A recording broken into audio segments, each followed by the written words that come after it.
Bonjour à tous, on est bloqué là sur l'image. Ah, un gros flash. Ça y est, bon, Ah, on a eu un gros flash qui nous... C'était mes dents. C'était tes dents. Bonjour à tous, bonjour à toutes, bienvenue dans cette nouvelle édition de Top of the Top. Et ben, c'est la dernière de la saison. Ah, c'est triste. C'est la top of the top of the top. C'est la top of the top, c'est la dernière de la saison, voilà, avant la rentrée. Qui est bientôt, on remarque. Qui est bientôt. Alors la semaine prochaine, il y a bien une émission, ça sera bien Oh My Trailer, mais ça sera la dernière émission de Top of the Top et ça sera la dernière la semaine prochaine de Oh My Trailer. Donc après, voilà, on part en août, on part en vacances et on revient à la rentrée. Enfin, disons qu'on prépare la rentrée, on part pas en vacances. Oui. On reste, voilà. On part en vacances et après on prépare la rentrée. Ouais, c'est ça, voilà. Parce qu'il y a eu un mois pour préparer la rentrée, les mecs ils se foutent de notre gueule ou quoi là? Vu les gros morceaux qu'il y a à la rentrée, non, pas tant que ça en fait. Hein, finalement, vrai, t'as raison. Ça va être une fin d'année qui va être marous costaud. Bien, bon, pour ce Top of the Top, on est content quand même de recevoir quelqu'un hors gaming, parce que on a marre toujours d'avoir les gens de chez nous, hein, on les voit tout le temps déjà sur toutes les autres chaînes, on va pas les revoir en plus dans l'émission. Bref, on a quelqu'un qui est développeur, et je suis content de recevoir un développeur aujourd'hui parce que c'est un de mes anciens boulots, hein, donc forcément ils sont mal mis en avant, donc du coup très content de recevoir un développeur de jeux vidéo, évidemment, hein, parce qu'on est là pour ça aussi, qui travaille chez Playsoft Game. Il va nous apprendre ce qu'ils font chez Playsoft, à nous dire sur quel projet ils travaillent, parce que c'est pas forcément la boîte la plus connue en termes de jeux vidéo, mais en tout cas, ça reste une boîte de jeux vidéo qui vend des jeux et qui vit de ça. Et toi, tu vis de ça, effectivement. Donc André, on va t'appeler Antoine, hein, simplement. Bonjour à toi. Tu as accepté en tout cas de te plier à la règle du top 10 ever et je suis content parce qu'il y a des trucs qu'on n'a pas forcément déjà vus, donc mais c'est toujours ça qui est intéressant. Alors, est-ce que c'était dur à choisir alors ces 10 titres? On a évoqué vite fait la question tout à l'heure, mais les premiers viennent facilement. Pas de souci. Rapproche un tout petit peu ton micro, histoire qu'on t'entende bien. Voilà, très bien, parfait. Donc je disais, les premiers viennent facilement, il n'y a pas de souci. Puis en fait, c'est après, on arrive à 5-6 sans trop de soucis. Puis derrière, on se met à réfléchir, mince, qu'est-ce qui peut venir? Et d'un coup, on en trouve plein. Et on se retrouve à monter à 12, 13. Et mince, il faut les reclasser et tout. Ouais, c'est dur, hein, ça, hein, effectivement. Donc, on se dit au début, ouais, c'est bon, top, je l'ai fait, c'est bon, 10 minutes. Et puis après, tu commences à faire, ah non, mais il y a celui-là aussi. Ah non, mais il y a celui-là. C'est exactement ça. Ah, mais lui aussi, putain, j'ai passé du temps dessus, il était cool.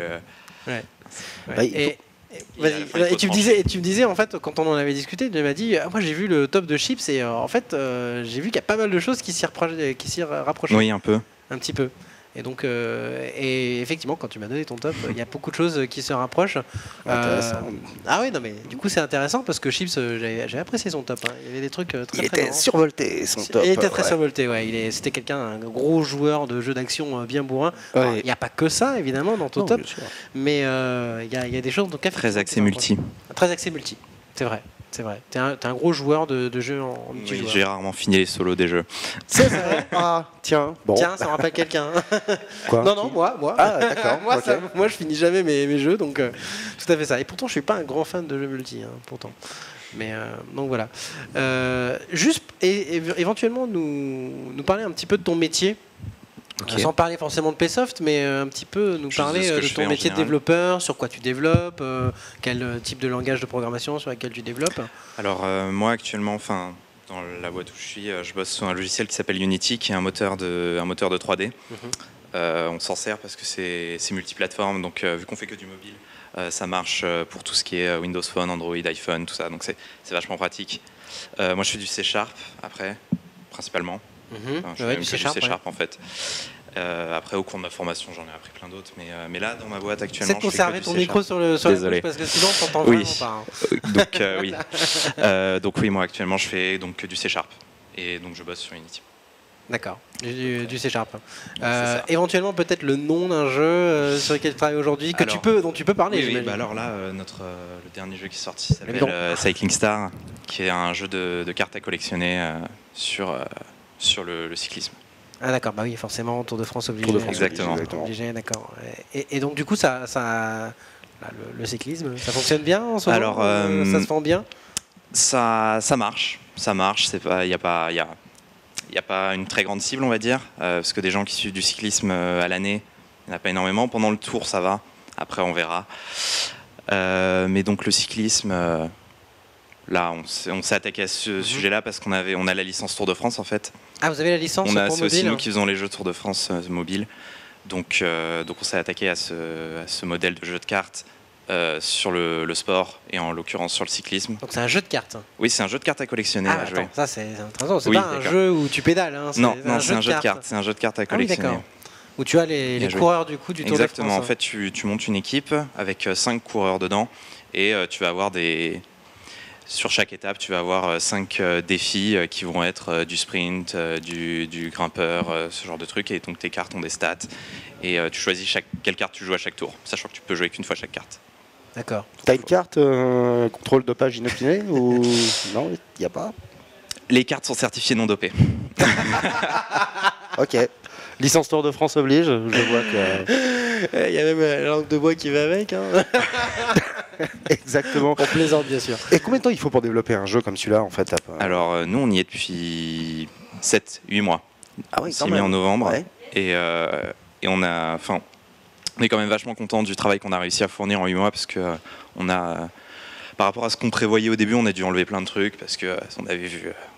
on était visionnaire quoi.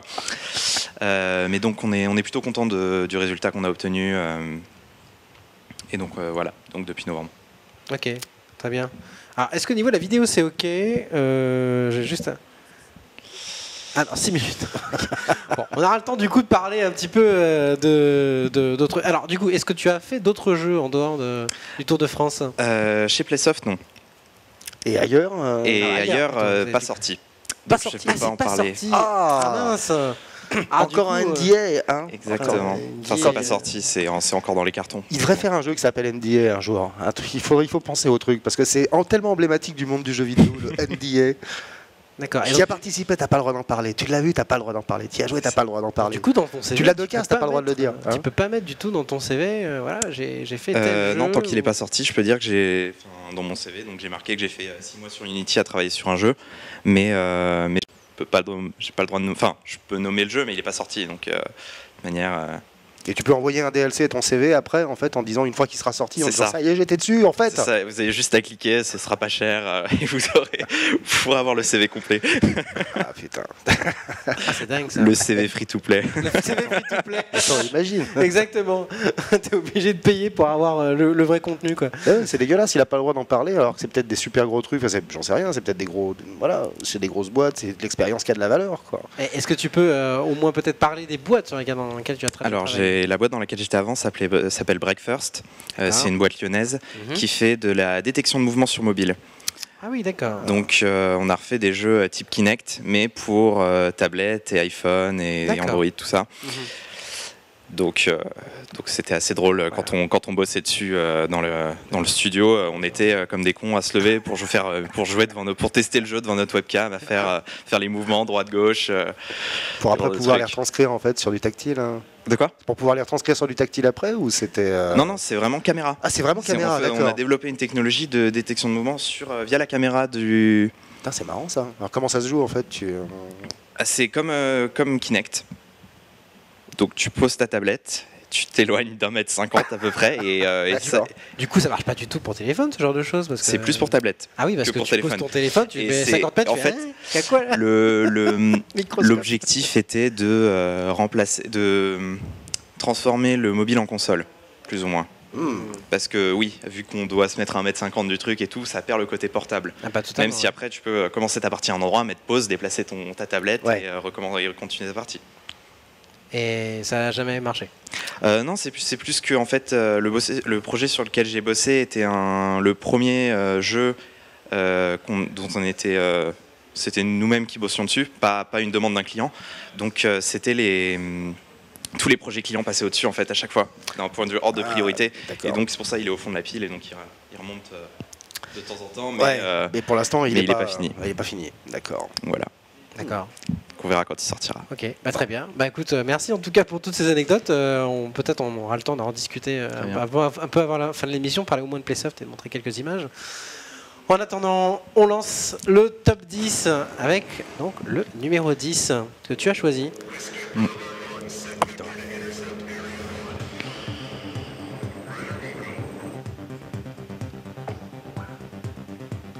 Counter-Strike Condition Zero. Alors c'est Counter-Strike 1.6 qui a été modifié en condition 0.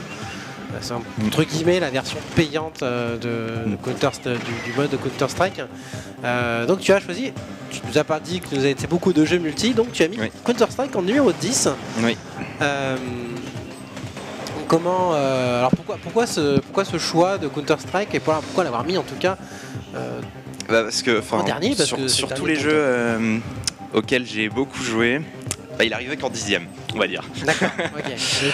Après, j'ai passé pas mal de temps dessus. Bon, j'avais pas un super niveau, mais c'était toujours fun de faire des LAN avec des potes ou même juste le soir, on rentrait après les cours, on jouait ensemble, on se pétait sur TS, on se faisait péter la gueule, mais c'était très bien.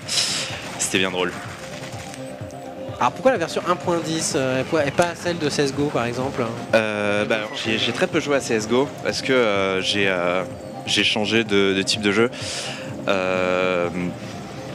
Quand je jouais à Counter encore, c'était parmi les premiers FPS auxquels j'ai joué et c'était le style qui me plaisait, même si après j'en ai découvert d'autres qui m'ont plus. C'est pour ça après c'est que j'ai découvert d'autres types de jeux qui m'ont plus accroché. Ça c'était ton premier shoot C'était pas exactement le premier, il y a les autres qui arrivent après, mais donc c'est quand même un de ceux pour lequel j'ai joué. J'ai essayé de faire un peu de jouer compétitivement entre guillemets. On avait une team, on faisait des wars, tout ça.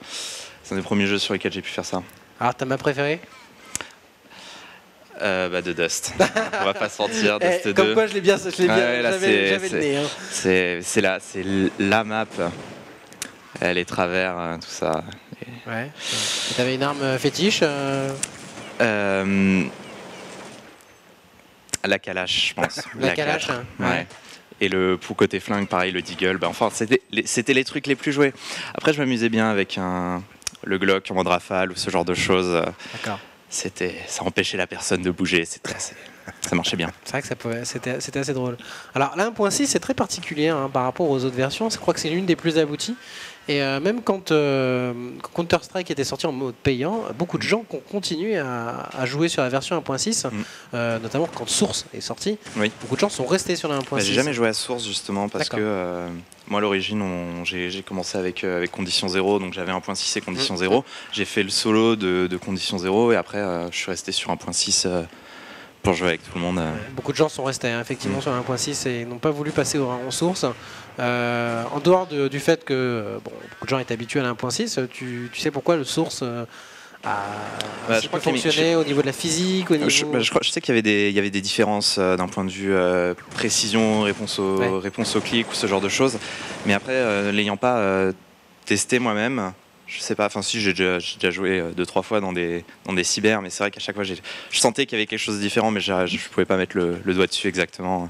D'accord. Et donc moi je suis resté à 1.6 parce que c'est celle que j'avais quoi. Ouais. Et, tu saurais à peu près combien de temps tu as passé sur Counter-Strike En quoi Peut-être pas en nombre d'heures parce que je pense que c'est pas calculable, mais combien de temps tu as joué dessus? Je pense que j'ai joué activement dessus pendant bien 2 ans. Ouais. À compter tous les soirs 3 heures quoi. D'accord. Sans compter le week-end. Là on peut dire que c'est la vraie passion là, pour le coup, effectivement. De quoi? Là c'est de la vraie passion quoi. Oui, moi c'était les jeux vidéo, ça représente mes soirées, on va pas se mentir. Pour nous tous, c'est une bonne partie en tout cas. C'est sûr. Mais donc tu vois, tu as passé beaucoup de temps dessus. Oui. Clairement. Oui. D'accord. C'est pas le pire. Du coup, on se dit. C'est pas le pire. Oui, c'est pour ça, on va voir ça après. Mais du coup, on se dit, non, s'il y a passé autant de temps sur Counter-Strike, on se dit que le reste, quand même. Tu dois déjà avoir des bons réflexes aussi. À l'époque de 1.6, les réflexes n'étaient pas encore trop ça. Ça s'est développé un peu avec le temps. Mais c'est plus facile d'ailleurs de se développer ces réflexes sur les nouvelles versions maintenant qu'avant où c'était encore une phase un peu bêta entre guillemets, et c'était le cas, c'était les mods étaient un peu des phases bêta et ils avaient encore en plus le moteur de Half-Life. Oui. Alors que là le moteur de CSGO, c'est le moteur de Counter-Strike. J'ai joué à CSGO et c'est vrai que j'ai retrouvé un peu les sensations d'1.6. J'ai plus apprécié que les 3-4 fois où j'ai joué sur Source. Oui. Source qui continue toujours à tourner, mais c'est vrai qu'aujourd'hui tout le monde est sur CSGO. Oui. Ouais. Sur les compétitions, aujourd'hui ils sont sur CSGO, c'est pour ça qu'on a une chaîne CSGO. D'ailleurs, tu la regardes de temps en temps au gaming CSGO? Non, pas du tout. Le CSGO, j'ai lâché J'ai jamais regardé vraiment de compétitif FPS. D'accord. J'ai beaucoup regardé de compétitif pour tout ce qui était MOBA et RTS, D'accord. mais pas côté FPS. Parce que C'est un peu au moment où l'e-sport de ce point de vue-là s'est plus développé, j'avais globalement déjà arrêté de jouer au FPS. D'accord. Entendu. Effectivement. Bon, très bien. Bon, ben, très beau numéro 10. En tout cas, ça commence bien. Ouais, belle entrée en matière. Belle entrée en matière. Hein. Ça commence très très bien.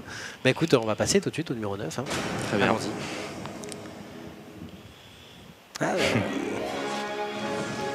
Donc Smash. Le Mais Smash de la lequel C'est celui de la cube, ça. Eh ben oui. Oui. On reconnaît bien l'intro de Smash Bros Melee. C'est Zap qui serait content de voir Smash dans un top. Ouais. Je crois qu'il est jamais sorti dans un top, il me semble. Il me semble pas non plus, même chez non, chez Chips, Non, Chips, non. Chips ne l'a pas mis dans son top, donc c'est pour ça que je suis très content aujourd'hui que tu l'aies mis, parce qu'on aura au moins eu cette saison un Smash Bros. Et Zab l'a pas mis ayant... ancien. Mais Zap n'est jamais passé sur le canapé. Ah oui, c'est pour ça. Oui. On l'a tellement vu en Donc fait. je suis content. Oui. Il est toujours sur le canapé d'en haut. Donc voilà. Lui, il n'a pas besoin d'être sur le canapé là, il a besoin juste d'être sur le canapé en haut en train de faire des parties C'est clair. avec les autres de chez Gaming. Donc effectivement, on n'a pas eu de Smash Bros jusqu'à présent. C'est une première. C'est une première et elle vient pas de Gaming pour le coup. Mais pourquoi le Melee? C'est celui auquel j'ai pu jouer parce que j'avais la GameCube, j'ai pas eu la Wii ni la Wii U. Donc j'ai joué à 64 aussi, mais c'est vrai que c'est le Melee sur lequel j'ai le plus passé d'heures et qui celui qui m'a t'as le plus poutré c'est ça. De A à Z. Un personnage fétiche peut-être? Marthe. Marthe. C'est vrai qu'il est classe. Non seulement il est classe, mais en plus de ça, il est vachement bien joué. Tout à fait. Il y avait les autres qui avaient des problèmes de j'y arrivé. Pas de soucis, vas-y. Qui jouait Roy, tu vois, parce qu'ils avaient des. Ils trouvaient que Marthe ça tapait pas assez fort, donc ils se sentaient obligés de jouer celui qui tapait fort. Non, Marthe, mieux. D'accord. Donc toi tu serais du genre à jouer avec la manette GameCube avec la version Wii U? Ah oui, sans hésiter. Sans problème. Ouais, d'accord. D'ailleurs, est-ce que tu as une Wii U avec Smash Bros Wii U? Non, j'y ai joué un peu. Ah oui, excuse-moi, j'ai pas entendu. D'accord. J'y ai joué ici en fait. Ah, tu as joué mais c'est ici que je l'ai découvert. Et donc c'est bien mieux de jouer avec la GameCube, donc du coup tu dois pas être. Ah ouais, j'ai pas eu de soucis à reprendre les commandes. Ouais, forcément. C'est ça. Évidemment. Après, j'ai jamais joué. J'ai toujours joué avec des potes, j'ai jamais joué compétitivement ou quoi que ce soit. Enfin, ici, il n'y a pas de compétition. Ouais, il y en a, mais entre potes. Gentil, ici, voilà. ça fait juste toujours du 1v1 en BO3. Non, mais ici, voilà quoi. Tout le monde ne joue pas forcément très très bien. Hein. Oh non, je à part Zab qui tryhard le jeu. C'est ça. Ouais. Ailey aussi un peu. Chips et noix. Ouais, chips et noix en même temps. Bon. Ils font ça quand ils ont une pause d'émission, ils font du Smash Bros pour se détendre. C'est normal qu'au bout d'un moment ils connaissent très très bien le jeu. Pour se détendre un coup. Exactement. Et sinon tes jeux de baston en général ou... Alors en mode je défonce la manette en appuyant sur tous les boutons, oui. Mais c'est une façon de jouer. J'ai jamais joué. Jamais cherché à prendre les combos. Plus que ça. Ouais. Je crois que c'est vraiment Smash le jeu de baston que j'ai passé le plus de temps. Si je me trompe pas d'ailleurs, je crois que c'est le seul jeu de baston de ton top 10, si je me trompe pas. Si je me souviens bien. De quoi? Je crois que c'est le seul jeu de baston de ton top 10. Oui, Même si c'est pas spécialement un jeu de baston en soi. Oui, mais c'est vrai que c'est le seul C'est le seul. Parce que quand j'étais petit, j'ai commencé avec Street Fighter 2 sur la Sega. Normal. Mais il n'est pas dans ton top. Mais il n'est pas dans mon top. Ah non, j'étais trop. Il m'a pas marqué, on va dire. À part éclater la voiture. C'est le seul souvenir que j'ai plus ou moins du jeu. J'étais jeune, on va dire. Tonneau, ouais, tout à fait. C'était marrant. Éclater la voiture, c'était drôle aussi. Ouais. Un truc qu'on revoit dans le 4 d'ailleurs, je me souviens bien. Exact. Voilà. On peut éclater la voiture dans le 4 aussi. Donc du coup, ouais, t'achèteras pas une Wii U pour se remettre à Smash Bros sur Wii U, quoi. Je sais pas. Ah. Je sais pas. Du coup, peut-être. Il est quand même pas mal. Déjà le Brawl, j'ai joué un peu chez des potes, il était sympa. Mais c'est vrai que le Wii U est encore il y a un capot dessus, ça, c'est clair. Ah, il est bien. Moi, j'avoue, je suis une vraie braille à ce jeu, mais alors ça c'est drôle. Faut pas le dire. parce qu'il n'y avait pas le... La version de GameCube reste quand même l'un des préférés des gens qui jouent à Smash Bros. La version Wii U, la version Wii tout court, elle a vraiment été boudée. Je suis pas assez expert en Smash pour pouvoir confirmer ou infirmer tes dires. Mais effectivement, cette version, je sais que la version Cube avait très très bien marché à l'époque. Oui, elle a très bien fonctionné, et même après en fait. Ouais. C'est ce que je disais. Ouais, mais, oui, même quand Brawl est sorti, Oui, la compète s'est restée sur Melee. En tout cas, Je sais pas maintenant si c'est passé sur Wii U ou si c'est toujours Il y a de la Melee. compète sur Wii U, mais De quoi il y a de la compète sur Wii U, ouais, c'est sûr. Est-ce que ça a remplacé maintenant? Je sais qu'il y avait aficionados le 3 ce week-end. En tout cas, sur la multigaming, nous on a toujours notre émission Smash Ton Bro, tous les dimanches à partir de 15h. Je suis levé à cette heure-là. T'es levé à cette heure-là. Tu te lèves et tu allumes au gaming. Exactement. Et tu regardes Smash Ton Bro. C'est bon à savoir. Voilà, c'est bon à savoir. Avec le café ou le chocolat chaud. C'est vrai. Et surtout en plus c'est très sympa. En plus c'est vraiment bon enfant. Il y a des joueurs pros qui maîtrisent bien le jeu, mais une bonne partie ce sont des gens de la team de chez Gaming. Et donc du coup c'est bien marrant. Il y a même eu un tournoi inter-gaming. On l'a pas fait. Hein. Non. On l'a pas fait. Moi pas avant quelques années, moi. Je pense que j'attendrai même la version en fait de la prochaine machine. Voilà, c'est ça. Le temps de me faire un peu la main là-dessus, mais. Et puis avec mon grand âge, maintenant il faut que ce soit 2 contre 2, parce qu'à 4, tu comprends plus rien. Tout à fait. Bon, très bien, on va couper. On va passer à la suite. Et passer au numéro 8. On va passer donc au numéro 8. Lequel est-ce Mon Dieu, suspense. Ah, un jeu Blizzard. Un jeu Blizzard. Un jeu Diablo peut-être.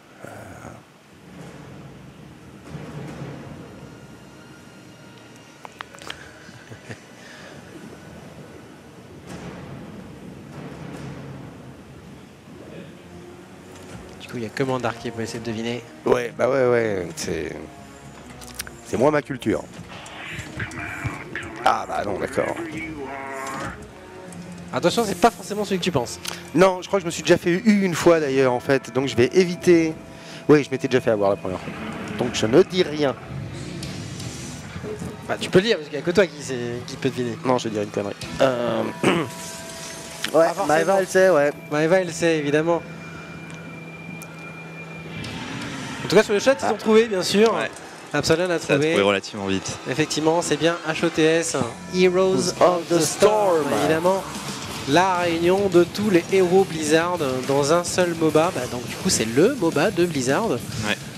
Extrêmement différent finalement des autres MOBA qui existent. Il y a plein de mécaniques. Très différent de LoL, tout simplement. Les mécaniques de LoL. De LoL, de Il y en a Dota. un petit peu qui reviennent, bien sûr, quelques mécaniques, mais ça se joue pas du tout de la même manière. Et du coup, tu l'as intégré dans ton top. Ouais, même si malgré le jeu est super récent. Oui. Et mais comme quoi, il est récent, mais il m'a tellement accroché que je me suis dit faut que je le mette dedans. À ce point, donc le coup de foudre. Ouais. C'est mon go-to actuellement. C'est pas le seul. C'est pas le seul. Plein de gens chez Gaming que je connais qui sont. Apparemment, il y a vraiment 2 écoles quand même. L'école Heroes of the Storm et l'école League of Legends, si je ne m'abuse. Tout à fait. Et à chaque fois qu'on m'en parle, on me parle bien de 2 gameplays vraiment très distincts et de 2 approches vraiment différentes du MOBA. Donc pourquoi Heroes of the Storm et pas LoL? J'ai joué je joue à LoL depuis la saison. Enfin, j'ai joué à LoL depuis la saison 1, donc j'ai quand même fait 4 ans, 4 bonnes années dessus. Mais il y a quelque chose de... il y a plein de trucs différents dans Heroes, et c'est vrai que moi ce qui m'a marqué, c'est vraiment que ce qu'il faut dans Heroes comparé à dans LoL, c'est vraiment la question qu'il faut se poser à chaque instant. Bon, il faut se la poser dans LoL aussi, mais c'est vraiment où est-ce que je suis, qu'est-ce que je dois faire. Et c'est vrai que dans LoL, il y a beaucoup, le farm rentre en compte, l'XP. Micro, oui, désolé. Non, t'entends pas. Le farm rentre en compte, faut last hit, faut tout ça. Donc c'est vrai que ça, d'un certain point de vue, ça fait, on peut dire que ça rend le jeu plus simple. Mais mine de rien, en fait, ça enlève un des côtés qui peut lent, on va dire, du jeu. Là, la seule chose, vu qu'il n'y a pas d'item, il n'y a pas de gold, la seule chose qui compte, c'est l'XP. c'est un XP commun à toute l'équipe. Oui, c'est surtout Donc, ça. En fait. Il y a très peu d'individualisme. Tant qu'il y a une personne sur chaque lane pour prendre l'XP, c'est bon. Et c'est vraiment jouer l'objectif à chaque instant. Aussi, ce qui change beaucoup, c'est il y a 7 ou 8 maps différentes avec chacune des objectifs différentes. Et donc c'est vrai que ça change de toujours la Summoner's Rift, quoi. Toujours la même 3 lanes. Un baron, alors il y a EvoGame qui dit du plus compliqué au moins compliqué. On a Dota, LoL, HOTS et Smite. Plus compliqué ou moins compliqué. Smite moins compliqué. J'ai joué un peu à Smite aussi, et si on n'est pas un minimum doué avec ses skillshots. Je suis assez d'accord, hein, effectivement. HOTS reste quand même le plus simple des MOBA. C'est-à-dire qu'il y a moins de choses à faire mécaniquement parlant, dans le sens où, enfin, vu qu'il n'y a pas le last hit et tout, mais après, comme dans tout MOBA, hein, si on n'est pas un minimum doigt avec ses mains et qu'on ne sait pas cliquer au bon endroit, forcément ça marche pas. Et ça sera pareil sur les 4. Alors il y a un truc qui est très intéressant, moi, enfin, pour avoir un peu joué à HOTS. Ce que j'aime bien dans HOTS, c'est qu'une partie n'est pas forcément perdue dès le départ. Ah non. Non. Et que tout peut retourner à tout moment. Exactement. En fait, si tu peux, dans un truc complètement catastrophique, tu as raté, genre t'as 2 ou 3 niveaux de retard, ou déjà t'as 3 tours qui sont déjà pétés, et toi t'en as pas. Il suffit d'une bonne stratégie avec tes potes, et tu peux vraiment remonter assez vite. Et c'est assez violent dont c'est fait. Les comebacks, ça va très vite. Il suffit qu'il y ait un mec qui prend 4 niveaux d'avance, on se dit c'est bon, je peux me balader tout seul. La team elle perd son DPS, elle se retrouve avec 4 contre 5, même avec 4 niveaux de retard, des ultis bien placés, ça fait la partie. Exactement ça. J'ai déjà gagné des games avec 3 niveaux de retard, même après les avoir tués, donc être remonté en niveau. Et c'est justement la grosse différence justement avec LoL, et que LoL, t'as une mauvaise début de game, c'est quand même difficile de remonter, hein, c'est quand même très très compliqué, surtout qu'en plus, en général, si t'as moins bien démarré ta partie, ça veut dire que déjà ton équipe est pas très bien organisée. Exactement. Et en général, il y a beaucoup d'individualisme. Ce qui n'est pas le cas là. Tu peux pas avoir de l'individualisme dans un jeu si tu veux pouvoir gagner, en tout cas sur HOTS. Oui, juste l'XP commun. Ça perd un peu le côté solo liner pour avoir de l'XP plus vite, pour avoir des niveaux plus vite. Ça perd en diversité stratégique, je pense, par rapport à LoL où il travaille vraiment à créer cette diversité. Mais ça crée d'autres stratégies. Il n'y a pas de carry à proprement parler. Il y a des damage dealers qui vont, plus la partie avance, plus ils vont faire mal. Mais il n'y a pas de système de feed on ne peut pas feed une personne en particulier ou gang pour une personne, c'est vraiment de l'équipe. Ouais, totalement. Ouais. C'est vrai que ne pas être groupé, ne pas être groupé pour jouer l'objectif sur HOTS, c'est fatal. Ah oui, totalement. Ah oui, c'est pour ça que c'est important d'avoir une vraie équipe. Alors en fait, donc chaque map a un gameplay différent, un objectif différent, et ils ont fait en sorte que l'objectif ait assez d'impact pour qu'on ne puisse pas l'ignorer. Si on ne joue pas l'objectif, on perd obligatoirement. Et ça, c'est fondamental. C'est pour ça. Et les stratégies pour chaque map, du coup, Exactement. est très différent. Il y a des persos, il y a des champions qui sont bien meilleurs sur certaines maps que sur d'autres. Il y a plein de champions différents. Enfin, il y en a moins que sur LoL. Mais et du coup, la stratégie est différente. Tu prends le perso, le champion avec la map qui va partir avec. Donc ouais, d'accord. Ok, très bien. Ouais, bon choix, hein. Je suis assez d'accord. En HOTS, je pense qu'il peut marquer encore le monde du MOBA, surtout qu'il est extrêmement différent de... C'est rare d'avoir un MOBA différent d'un autre MOBA qui se ressemble tous, je trouve, pour une même partie. Et celui-là est un peu différent. En tout cas, bravo encore à Blizzard de marquer la différence une fois de plus. Voilà, très bien. Écoutez, on va continuer au numéro 7. Allez.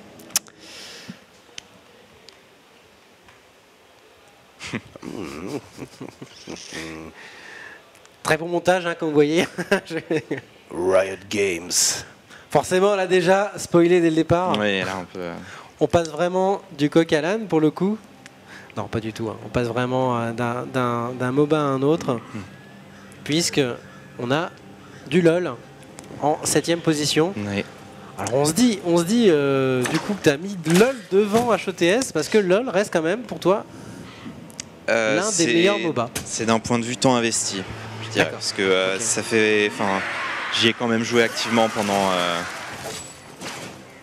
donc ça fait 5 ans que je joue, mais j'y ai joué, je pense, pendant au moins 3 ans, je jouais activement 3-4 fois par semaine, 3-4 soirées par semaine, facilement.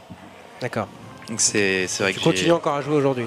De quoi? Tu continues encore à jouer aujourd'hui? Plus trop. Maintenant, je suis les LCS, beaucoup. Ça fait. Comme une bonne partie des joueurs en fait qui ont arrêté LoL continuent à regarder LCS. C'est vrai que ça fait longtemps que j'ai arrêté. Enfin, ça fait longtemps. Ça fait 6 mois maintenant que j'ai arrêté quand même. Mais je continue à suivre les matchs tous les jeudis et vendredis, au moins pour l'Europe. Après, je regarde les résultats pour les NA. Ouais.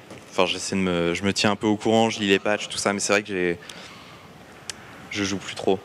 Mais j'y ai passé tellement de temps. Du coup, tu es plus passionné finalement maintenant par le monde e-sport autour de LoL que par le jeu LoL en lui-même, quoi, pour le coup.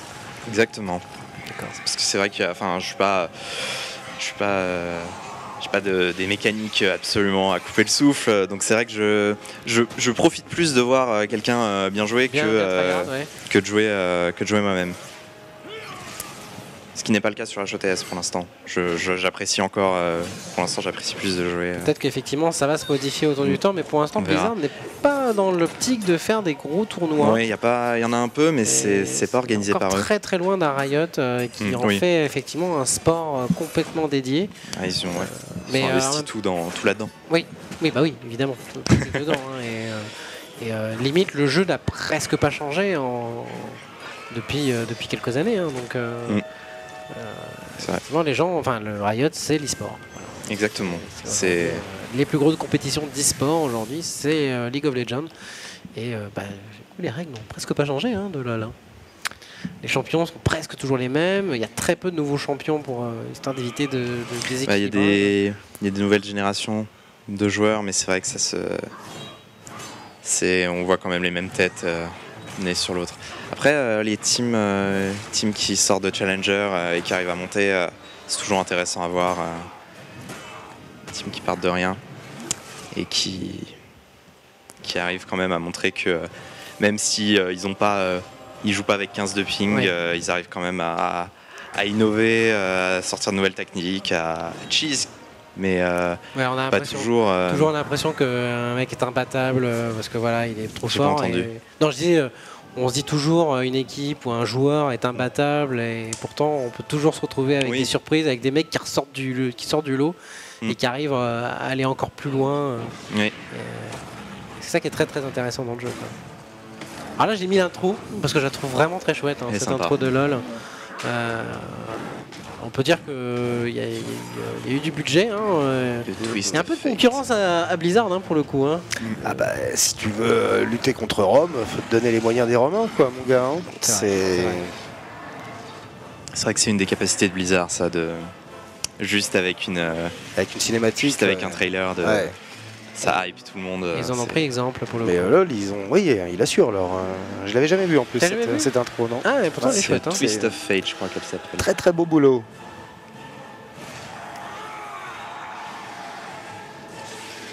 Ils font donc. Effectivement, il y a un travail énorme sur chaque personnage qui sort et leur donner du charisme, même si l'histoire elle-même de LoL n'est pas très développée. Il y a une histoire. Bien qu'il y a une histoire, ça fait qu'il y a une histoire. Il y a quand même le lore se développe de plus en plus. Il y a même c'est outre ce que Riot fait, même c'est les joueurs qui se mettent à inventer à imaginer du contenu supplémentaire. Un peu comme pour les. En fait, c'est une nouvelle forme de mode en fait, quoi. Oui, bien sûr. Le jeu finit par exister en fait plus grâce à la communauté et par elle. La communauté, justement là, donc par l'e-sport et par les compétitions, plus que par le lore ou par l'histoire ou par les personnages. Tout à fait. Et je pense que Heroes of the Storm va faire la même chose, va suivre la même voie, même si le lore est beaucoup plus important sur les personnages de Blizzard. Oui, il se repose sur des années de travail. Exactement. Ce qui n'est pas rien quand même. Ils ont raison, bien sûr. Et alors pour l'instant, on a vu que des jeux PC et j'ai l'impression que Il y avait eu Super Smash Bros. Il y avait mêlé. C'est vrai. Mais oui, Mêlé. je suis un gros joueur PC. J'ai eu une N64 et une GameCube, mais je pense que Si c'est pas même PC, c'est Nintendo quoi. oui, oui, c'est vrai que j'ai eu que ça parce que on était 3 et donc c'était d'un point pour jouer à plusieurs, c'était mieux. Les Nintendo sont mieux foutus. Déjà 4 ports manettes, c'était mieux. C'est ça. Voilà. Forcément que pour le les multi-local, c'est plus simple, hein, évidemment. Les 4 ports manettes, ils arrivent sur la PS, même sur la PS2, il y avait que deux ports encore. Sur la PS2, il y avait que 2 ports, tout à fait. Tu étais obligé Sur d'acheter la PS3 que ça arrive. t'étais obligé d'acheter l'accessoire, le multiplicateur de manette, tout à fait, ouais. Non, puis c'était les jeux Mario, tout ça, ça marche toujours. Ouais. Absolument, qui nous dit la vidéo qu'on a vue tout à l'heure hein, de LOL, hein, effectivement, a au moins 3 ans, ça c'est sûr, elle est un peu ancienne. Elle reste toujours aussi cool à regarder, hein, De toute c'est façon, pour ça que je l'ai mis. Hein. ça fait 10 ans en fait que maintenant. Et crois-moi qu'il y a des vidéos encore plus anciennes. Hein, ouais, c'est absolument pas- C'est même celle que tu avais montrée de World of Warcraft, etc., qui dataient. Enfin, les dernières sont toujours absolument impressionnantes à regarder. Ah, la toute dernière, effectivement, World of Warcraft sont très très impressionnantes. Mais voilà, je voulais un peu varier parce que LOL c'est pas la première fois qu'il tombe, hein, donc il faut un petit peu varier les plaisirs. Et je sors une nouvelle vidéo à chaque fois que le jeu ressort. Donc voilà, oui, effectivement, c'est une vieille vidéo, mais toujours un plaisir à la voir. En tout cas, si elle était moche, hein, je ne la mettrais pas. C'est clair. Voilà, pour ce numéro 7, on va enchaîner directement sur le numéro 6. Il n'y a rien d'autre à dire sur LOL, hein, étant donné que déjà tout était dit. Ou bien Unreal Tournament, alors oui, celui-là. UT99, qui était le numéro 1 de Chips. De Chips, ouais. C'était son numéro 1 à lui. Et je partage l'enthousiasme des gens qui ont l'enthousiasme à jouer ou à avoir. D'ailleurs, l'idée de faire un serveur dédié au gaming avait été lancée, je sais pas parce que c'est vrai. Ah putain. Et ça avait fait pas mal d'adeptes, je me rappelle, ce soir-là. Moi, j'y rejouerais avec plaisir, honnêtement. J'ai eu beaucoup de mal à trouver une vidéo de bonne qualité. Une bonne partie sont des vidéos quand même de assez basse qualité. C'est 99. Mais voilà, c'est 99 quand même. Faut J'ai joué sous Windows 98. Hein. C'est vrai. On était encore Windows 98, en 360p sur les vidéos sur Internet. Donc vous imaginez, effectivement, c'est un peu compliqué, quoi. Et plus trop joué, hein. UT99 c'est un peu le papy hein, du jeu multi, hein, du FPS multi. Pas autant que Quake. Hein. Ah oui, Tire à la tête. Pour la version française. Ouais, c'est ça, tire à la tête. Mais quand j'avais dû poser la question à Chips, je m'en souviens plus, il est toujours en fonction ou pas UT99, on peut toujours y jouer ou... Je sais pas du tout. Il n'y a pas de serveur, on va dire, mais après, rien ne t'en empêche de l'installer et de faire tes propres Voilà, serveurs. ma question c'est de savoir s'il y avait encore des serveurs en fait sur le jeu. Non, mais je pense même pas qu'il y ait des serveurs qui existaient sur Internet. Hein. Ah si, il y avait des. Il y avait un mode multi. J'ai pas beaucoup joué. Enfin, c'est-à-dire que j'ai essayé 3 fois d'y aller dessus, mais c'est-à-dire que. Avec le modèle 50K, c'était pas vraiment possible. Quand on apparaît et qu'on prend un head instantanément et que le mec il était à l'autre bout de la map parce que c'était une map sniper, et qu'on comprend pas, on connaît pas la map, tout ça. Ah, et nous c'était au début de la DSL et à partir de là j'y ai touché. Ah, puis oui, c'était du 56K à l'époque. Hein, donc, j'étais jeune. C'était l'époque 56K, effectivement. C'était l'époque où on savait faire de la musique dans les jeux vidéo. Ah ouais, non, en plus, vraiment... Coming soon for PC and Macintosh. Ça, c'est la classe. Là, il y a de la meilleure qualité. Ouais, j'ai quand même réussi à trouver une vidéo de qualité HD, histoire de... Ça, c'est du solo. Mais voilà, ça reste du solo. Mais, je voulais un montage un peu sympa avec une musique. En plus, vraiment la musique de l'époque, hein, bien techno. Ça faisait un peu geek, techno. Ah, c'était trépidant à ton fin. Voilà, donc la qualité, voilà, elle se rapproche de ça. Mais c'est même là, ça me choque même pas comme qualité. Ouais, la qualité est bonne là. Hein. En fait, c'est surtout qu'il est fluide. Oui, il est très fluide. C'est surtout ça, même s'il est pas, il est relativement fluide. En même temps, il va aimer que ce soit fluide parce que vu le punchy du jeu, c'est ce que j'allais dire en fait. C'était une qualité pourrave. Il y a des tas de mecs qui baissaient vraiment la résolution au max, mais qui baissaient tout. C'était sur Quake 3 Arena. Et sur Unreal aussi. Unreal aussi, d'accord. Pour limite jouer en mode fil de fer en fait et avoir que le basique du basique du basique. Pour justement que ça. Voilà, pour avoir la fluidité et pas perdre une demi-seconde. Ouais. Et comme je disais, ça manque beaucoup en fait. Hein. J'ai l'impression les FPS bien bourrins comme ça où ça allait dans tous les sens. Vrai regarde la vitesse à laquelle ça va. Je veux dire, tu prends un Halo en multi à la fin comparé à ça, c'est pas que ça traîne la patte, c'est que c'est pas la même vitesse. C'est pas aussi. Quand tu vois les Call of d'aujourd'hui, les Call of d'aujourd'hui, puisqu'ils jouent sur console avec l'aide à la visée, aujourd'hui, t'as ça n'existe plus. C'est vrai que je suis pas sûr qu'on puisse avoir ce gameplay là sur console. Sur console, c'est sûr, ouais. Mais j'ai l'impression que c'est vrai que maintenant tous les jeux sont.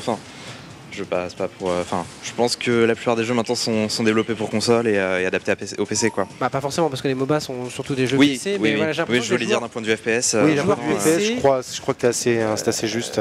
J'ai l'impression que les joueurs PC ont un petit peu abandonné le style FPS bien bourrin. En plus, c'est plutôt ce que j'allais dire en fait. C'est là où tu as raison, c'est que le style FPS bourrin décérébré, qui est là juste pour du shoot, du score, etc. Ça, on n'en voit plus en fait. On n'a plus d'Unreal, il n'y a plus de Quake, il n'y a plus de jeux qui n'ont pas d'autres prétextes pour exister que du bon vieux shoot pur et dur en fait. Il y a l'exemple, il y a eu un petit Clopexou, il y a Bulletstorm il y a quelques années qui était bien bourrin, etc. Mais c'était pas du multi. Non. Alors je parle vraiment du multi. Alors oui, il y a eu un essai de la part d'Ubisoft avec Shootmania. Oui. Mais c'était un four, ça n'a pas fonctionné parce que justement côté e-sport et compétitif, ça ne fonctionnait pas du tout. Les parties étaient beaucoup trop, étaient pas claires en fait, c'était beaucoup trop bouillon et le public a boudé totalement en fait les tournois de sur Shootmania. C'est vrai que c'est le seul jeu récent où j'ai retrouvé un peu les. J'avais joué à Shootmania et où j'ai retrouvé vraiment les sensations que j'avais sur Unreal. Ils ont été inspirés. Les double jump, ce genre de choses. Les rocket jump. Alors Team Fortress est un exemple un peu différent, qui était dans le style un peu bourrin, qui va dans tous les sens, mais c'était pas compétitif. On n'est vraiment pas du tout dans la compétition et on est plus dans du fun plus qu'autre chose. Et d'ailleurs c'est un free-to-play. J'y ai peu joué à Team Fortress. Team Fortress 2. Bien malgré sa gratuité. C'était pas qu'une question. Essayez au moins ça. Est-ce qu'il y a une nouvelle Unreal ? Non, pas que je sache. Non, écoute, à moins que j'ai skippé la news, mais a priori, non, il n'y a pas de nouvelle Unreal prévue. Pas de nouvelle. C'était lequel le dernier déjà ? Unreal Tournament 2004 Ouais, 3. Je crois que c'est 2004 aussi. 2004, je me rappelle de 2004, mais je sais pas s'il n'y en avait pas un autre qui était sorti. C'était 2004 le dernier, il me semble. Ils ont essayé de faire un par an. Ça s'est un peu loupé parce que. Ils avaient rajouté des véhicules et tout. Moi, j'ai pas du tout accroché. Ah non, c'est pas bien, faut pas. Ils faisaient un moment des grands serveurs avec des véhicules, etc. Un peu à la Battlefield, mais. C'était sympa, mais voilà, ça n'a pas vraiment accroché. Ça respire nerveux, pas de véhicule, à pied, en sautant dans tous les sens. Voilà. C'est ça, c'est nerveux. Ces petites maps, c'est ça de partout. Ça respawn. Tu veux monter, t'as un lance-roquette, tu tires dans le sol. Exactement. Tac, t'es au deuxième étage. Bon, on est au numéro 6, donc du coup, c'est le moment de nous faire la pause syndicale, comme on dit. Bun nous dit que Unreal Tournament 3 est en cours de dev. Ah, d'accord. Voilà. Bon, très bien. Je savais pas. UT99, UT2003, UT2004 et après UT3. Il y a un UT3 quand même. Et le nouvel Zelda, on ne sait pas quand est-ce qu'il sort. Rien à voir. Pour être content café, on ne sait pas. 2016, voilà. A priori 2016, je dirais. Oui, donc Ben, apparemment, qui te fait un coucou puisque tu seras un ancien de l'ESGI. Oui. Voilà. On en parlera tout à l'heure, mais donc tu as un passé dans l'ESGI. Voilà, très bien. Donc Ben, qui est un de tes partenaires apparemment. Voilà. Antoine, tu aurais pu le voir si tu étais resté à l'ESGI. C'est sacrée soirée ici, tu vois. Ça, c'était gratuit. Bon, très bien, écoutez, 5 minutes de pause et puis on continue avec le top 3 d'Antoine. Top 5. Oh là là, je suis grave. Le top 5 d'Antoine en termes de jeux vidéo. Écoutez, à tout de suite, on se revient tout à l'heure. Et on est de retour dans ce Top of the Top consacré au top 10 de Antoine André, développeur chez Playsoft, qui nous a montré beaucoup de jeux multi, beaucoup de jeux PC, un petit Smash Bros au milieu, mais voilà, beaucoup de... Il n'y a que ça de vrai. Mais alors du coup, on se pose la question de savoir quel est le top 5 hein, du coup? Parce que là, ce qu'il nous a montré, c'est quand même du lourd en termes de multi. Ouais, c'est des titres qui font référence dans leur domaine, donc va-t-il y avoir d'autres genres ou alors est-ce que ça va être du top of the crème de voilà. Et est-ce qu'il y a peut-être un petit jeu solo au milieu, hein, je sais pas. Peut-être. Tout est possible. Tout est possible. Tout est possible. Dans le top of the top. Il y a une question de Plumeg qui nous a posé une question de savoir depuis quand elle date cette émission. Eh bien, elle a été préenregistrée il y a 2 ans, donc. Alors, je pense de savoir à la sortie de Bulletstorm. Je pense qu'il veut savoir quand est-ce qu'a été créée l'émission. Moi, je dirais qu'elle a été créée. Top of the Top a été créée, je ne sais pas, en février. Ouais, dans ces eaux-là. Janvier-février, sachant que elle alterne avec une autre émission qui s'appelle Oh My Trailer, que tu auras la semaine prochaine. Ce sera la dernière la semaine prochaine, avant les vacances. On fera une petite pause d'un mois, en même temps d'ailleurs que 100% Co. Et puis on reviendra à la rentrée tout beau, tout propre, tout neuf. Et Mandark aura lavé ses caleçons et nettoyé ses chaussettes et il sera tout beau, tout propre. Oh bah mot, reparti pour un an, avec 2 caleçons et 2 paires de chaussettes. Je salue au passage les internautes de goût qui nous suivent, qui connaissent la fistinière. Bravo, il y en a qui sont... d'accord. Voilà. La question c'est qui ne connaît pas. La fistinière. Je savais longtemps qu'on n'en avait pas parlé, je trouve. C'est... Règle numéro 1, on ne parle pas de la fistinière. Ça ne sort pas d'ici, bien sûr. Bien écoutez, on va passer donc au numéro 5 de ce top de Antoine André. Oh, un jeu Blizzard, Blizzard. quelle surprise. Étonnant. Lequel est-ce? Bon, ok, il n'y a pas trop de suspense, j'avoue.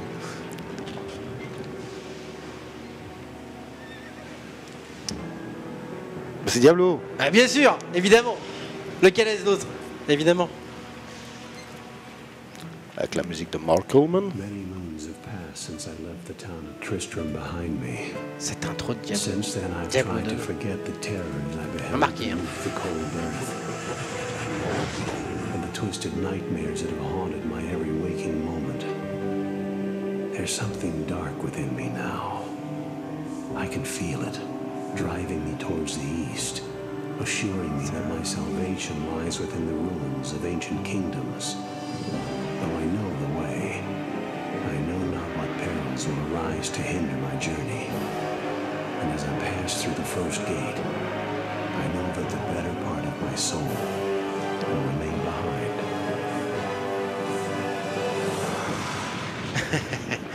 Cette intro de Diablo 2 quand même nous a marqué. Hein. Le démon a survécu. Avec cette pierre qu'on arrache du front de Diablo dans Diablo 1 pour arriver à Diablo 2. Un bon vieux barbare. Moi j'avoue que c'est le premier personnage que j'ai joué dans Diablo 2. Et c'est celui que j'ai monté le plus. Et pour avoir revu les séquences de gameplay quand même, ça me remet des frissons quand même. Le son, voilà. Ah, les sons sont... Les sons sont assez marquants. Limite... les petits gobes là. Je serais incapable de reconnaître le jeu rien qu'en écoutant le son de quelqu'un qui y joue. On retrouve un peu, il y a certains sons qu'on retrouve dans le 3. Dans le 3, ouais, tout à fait. Ça participe au charme du 3. Et qu'est-ce que tu as pensé du 3 alors après le 2 justement? Bah, on va en parler après justement. J'ai commencé avec le 2. T'as commencé le 2? J'ai pas joué au 1. Moi j'ai beaucoup joué au 1, d'ailleurs j'ai fait plus le 1 que le 2. Mais t'as un peu testé le 1 ou pas du tout? Le quoi? Le 1 tu as testé? Non, j'ai jamais eu l'occasion d'y jouer. D'accord. Jamais. Très très différent. Ça a un peu vieilli, j'avoue. Le 1 aujourd'hui est un peu vieilli. Mais le 2 a été une vraie claque. Vraie claque, a marqué ce que est aujourd'hui une bonne partie des hack and slash. En tout cas, les Diablo-like, comme on disait. Exactement. A posé pas mal de bases. Et le 2 est encore joué. Oui. Énormément. Alors, je sais pas s'il est énormément joué, mais je sais qu'il est encore joué. Il a été, en tout cas, énormément joué. Très peu de jeux ont réussi à lui passer devant. Jusqu'à Diablo 3, en fait. Beaucoup de joueurs de hack and slash jouaient encore à Diablo 2. Et je sais qu'il y a encore des irréductibles gaulois qui continuent à jouer à Diablo 2. Mais même si Diablo 3 aujourd'hui est le plus joué, ça c'est sûr. Tu joues quelle classe du coup sur Diablo 3? Alors sur Diablo 3, barbare principalement. Le barbare. Même avant le dernier, enfin pas le dernier patch, mais même avant le patch où ils ont rajouté le stuff trombe. D'accord. J'ai toujours été un fan du barbare trombe. Je sais déjà ce que je jouais dans Diablo 2 en fait, et donc c'est resté. Et Clia qui me dit des Diablo 2 est joué surtout par des bots aujourd'hui, plus par des vrais joueurs. Farmés en fait. D'accord. Mais bon, s'il n'y a pas de vrais joueurs, ils farment pour qui? C'est vrai. Mais bon, les farmers chinois. Oui. Irréductible. Les fameux farmers chinois. C'est une façon de parler, bien entendu. Ils sont pas chinois. Oui, non, je ne suis pas chinois. Je ne suis pas chinois. Donc oui, sur Diablo 3, je joue principalement barbare. Barbare. Je crois que j'ai fait un barbare à chaque saison en fait. Ah oui, d'accord. Ok. Mais j'ai à chaque fois monté max. T'as essayé une autre classe? Oui, j'ai joué. La seule classe que j'ai pas monté, c'est féticheur. J'en ai un 30, quelque chose comme ça. D'accord. Mais sinon, ouais. Oui, sinon j'ai testé un peu tout, mais c'est vrai que combat corps à corps, à chaque fois, oui, voilà, exactement. Quand le croisé est sorti, je l'ai pas mal joué.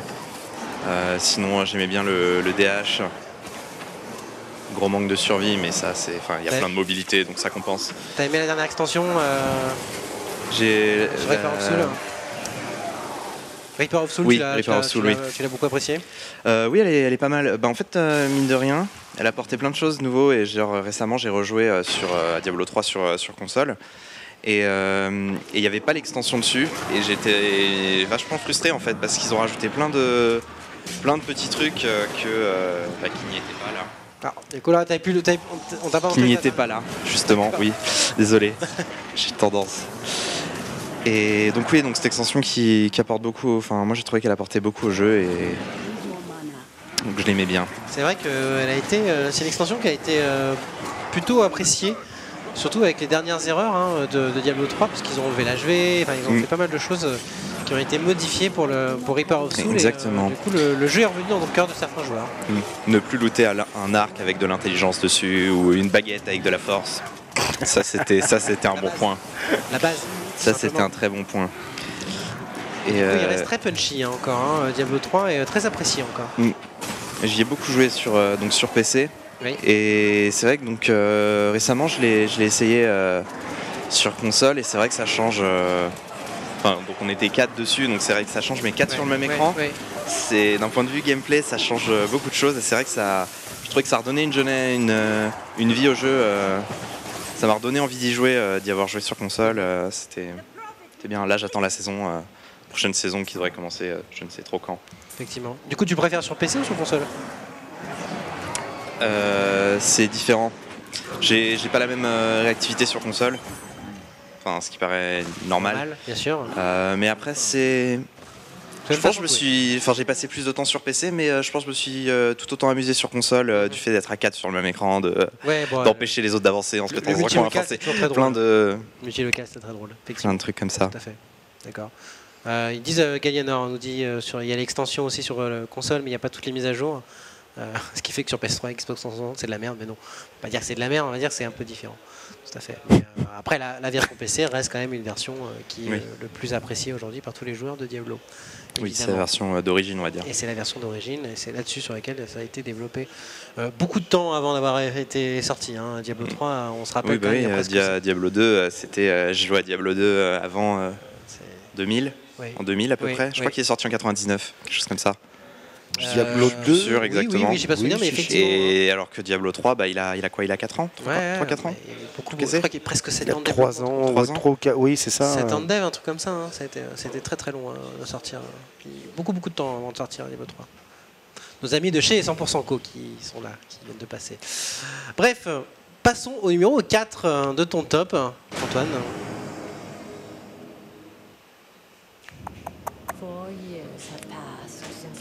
Easy. Ah, attends, quand c'est easy, c'est là que je me vautre. Oh, quand même. En dark. Azeroth. Donc, Warcraft. Oui, mais lequel? Alors, étant donné que j'ai joué aucun, tu vois. Non. Non mais je te jure, mais je vous dis, ça n'est pas mon fonds de commerce. Mon fonds de commerce, ça n'est pas le PC. Ah, du coup, ce top of the top est un peu compliqué pour toi. Hein, du coup. Non, c'est au contraire, c'est bien parce que ça me fait voir d'autres joueurs, d'autres horizons, d'autres. Celle-là, on l'a déjà vue plein de fois, mais c'est celle-là dont je te parlais tout à l'heure. Je n'arrive pas à me passer de cinématique. Cette cinématique, je n'arrive pas à m'en passer. Je la remets à chaque fois qu'il y a World of Warcraft qui ressort, mais je suis obligé de la mettre parce que c'est la vidéo la plus emblématique du jeu. Exactement. Pour moi, à mon sens, je l'ai vue tellement de fois et revue tellement de fois que je n'arrive pas. Et on a beau l'avoir vue 15 fois, à chaque fois, ça fait vibrer. Elle date un peu déjà celle-là, non Absolument qui a dit il a mis tous les jeux Blizzard. Bah oui, il a mis tous les jeux Blizzard. Ouais, bah je suis désolé. C'est un Blizzard fan, et encore tu n'as pas tout vu. Et oui, voilà, il en reste 3. Hein. Il en reste encore 3. Il reste encore 3 jeux Blizzard. Alors non, des jeux Blizzard, il manque quoi qu'on n'a pas encore vu. Ah, il manque Starcraft et il manque Starcraft, ouais. C'est vrai, sur les licences. Ouais, tu l'as pas mis. J'ai pas mis Overwatch. T'as pas mis Los Vikings? Los Vikings. Ah. Celui-là, je ne l'ai pas mis. Mais c'était rigolo, Los Vikings. C'était très très bien. Je suis désolé, je viens de vous spoil qu'il n'y avait pas. Mais World of Warcraft, alors pourquoi WoW? Bah, est-ce que j'ai besoin de poser la question? Pourquoi WoW? Encore un qui va nous dire qu'il a passé 1 an et 3 mois dessus en temps effectif. Donc 10 ans de ta vie.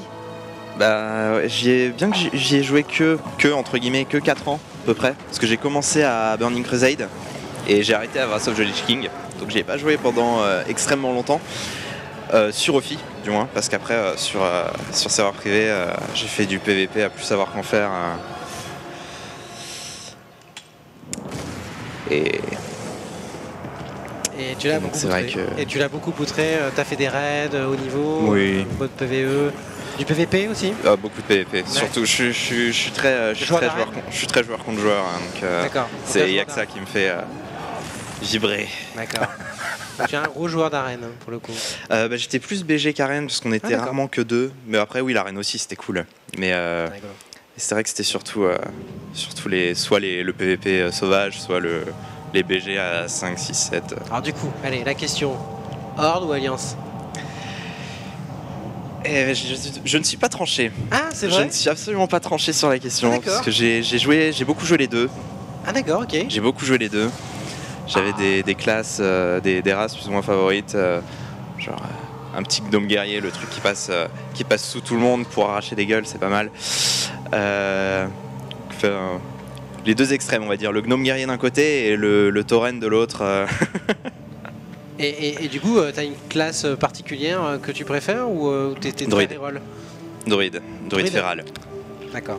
Pour le côté, je peux tout faire. C'est ça. Le côté, je passe dans le dos et et ça finit mal. D'accord, mais tu t'aurais pas préféré de faire un rogue tout simplement J'ai monté les deux, mais c'est vrai que c'est quand même c'est vrai que le druide a plus de. C'est plus couteau suisse, on va dire. Ouais. Oh, on a besoin d'un druide pour soigner. Bon, ok, pas de problème, je suis là. Non, on a besoin de quelqu'un pour faire rogue. Ok, je suis là, pas de problème. Oui, puis même tu sors, même en PVP, tu sors de. Enfin, en plus, quand je jouais, il y avait t'avais le heal gratuit dès que tu claquais 5 points de combo, ce genre de truc. Donc je trouvais qu'il y avait plus de survie qu'en rogue, même si le rogue pouvait passer, avait plus de possibilités de passer invisible, tout ça. Après le druide était quand même un peu plus tanky. D'accord. Tu joues encore à World of Warcraft? Ça m'arrive de retourner sur serveur privé, mais ça fait longtemps. Non, sur Ophi j'ai arrêté. Du coup, t'as pas testé la dernière extension? Non. Tu n'as pas testé Warlord, ni Cataclysme d'ailleurs. Ah, t'as pas essayé Cataclysme non plus? Ni Warlord, ni Pandaria. Alors, ni Pandaria, ni Cataclysme. Je les ai joués en PVP sur serveur privé, mais c'est vrai que c'est pas la même expérience que sur Ophi. Le lore est vraiment évolué énormément dans celui-là, et notamment les systèmes de phasing qui sont assez sympas en tout cas pour le PVE et pour la montée de niveau. Donc, du peu que j'en ai testé, ouais. T'as pas pu tester ça, effectivement. Donc même si je n'ai joué qu'à 2 extensions, ça reste le MMO. Alors il y a plein d'autres. J'ai joué à plein d'autres MMO. J'ai joué à Guild Wars, j'ai joué à Rift, j'ai joué à plein de trucs comme ça, mais c'est vrai que ça reste Celui-là. Voilà. Ça reste la référence. La référence. Ça c'est. Mais pareil, pourquoi celui-là plus que les autres? Enfin, De quoi? Pourquoi celui-là plus que les autres? Bah, c'est même pas le premier auquel j'ai joué, parce que bien que j'ai commencé avec Guild Wars 1, mais c'est pas le même style. Mais c'est vraiment celui qui avait je pense le lore le plus engageant, le monde le plus développé, qui c'était quand je jouais à ça, mais j'étais dedans. Totalement. J'étais totalement immergé. C'était c'est le genre de ce que je ne retrouve plus avec les MMO actuels. Le gameplay fait pas tout. Faut bien mettre les choses claires. Bah, d'ailleurs, comme toi, tu es sur FF14 parce que le lore te plaît, parce que l'univers te plaît. Et ben c'est un peu pour ça qu'on aime. Mais comme je suis jamais passé par la case WoW, peut-être que je le fasse un jour, je dis ça, mais un jour j'aurai vraiment plus de temps pour rien faire. Donc, je te filerai un compte si tu veux. Compte pour que tu puisses tester. Mais justement, ça pourrait être intéressant, mais il faudrait que je passe des semaines dessus, en fait, pareil, pour m'imprégner de l'atmosphère, quoi. Mais c'est pour ça que je demande à tous ceux qui sont vraiment restés longtemps, ou qui ont été fans, ou qui. Moi, c'est le lore. Et surtout quand on en fait d'autres, en fait, pourquoi est-ce que c'est celui-là qui reste une. Moi, il y a deux choses qui font que je suis resté très longtemps sur WoW. C'est d'abord effectivement le lore qui était vraiment excellent, alors il y avait d'autres jeux qui avaient un lore très intéressant, Star Wars Galaxies, FF11, etc. Le lore était vraiment très bien, qui me plaisait. Mais moi, c'était vraiment la facilité de jeu, la facilité dont on avait pour utiliser le personnage, pour se balader, pour cibler et ça, cette facilité de jeu a été après réutilisée dans d'autres jeux, mais pas aussi bien que le fait WoW. Blizzard a vraiment été très très fort là-dessus. Oui, je vois. C'est vrai. Comme on dit, cette casualisation entre guillemets du jeu a aussi fait son succès. Parce qu'aujourd'hui. C'est vrai qu'ils l'ont. Il y a plein de. Je connais pas mal de personnes qui ont arrêté justement entre Vanilla et les autres parce que le jeu était devenu trop casu. Alors pour le coup, trop, effectivement. Mais déjà, le jeu, le Vanilla, était très très simplifié par rapport à une bonne partie des jeux de l'époque. Oui, c'est sûr qu'à l'époque. Je me rappelle de Star Wars Galaxies quand même. C'était lourdingue un petit peu dans la façon de jouer, etc.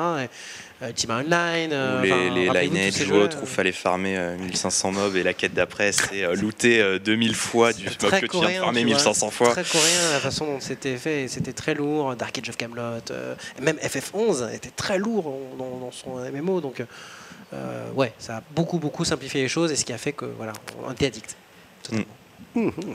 Donc c'était World of Warcraft et j'en parlerai encore longtemps si je pouvais. J'étais assez fan du jeu. Bref, continuons avec le numéro 3. On est sur le podium de ton top. ID Software. ID Software. Splash Damage. Ah yes. Ça déjà tu connais un peu plus. Ah oui je connais parce que déjà j'ai été très très longtemps. Beaucoup de jeux qu'on a montrés, c'était pas mon truc.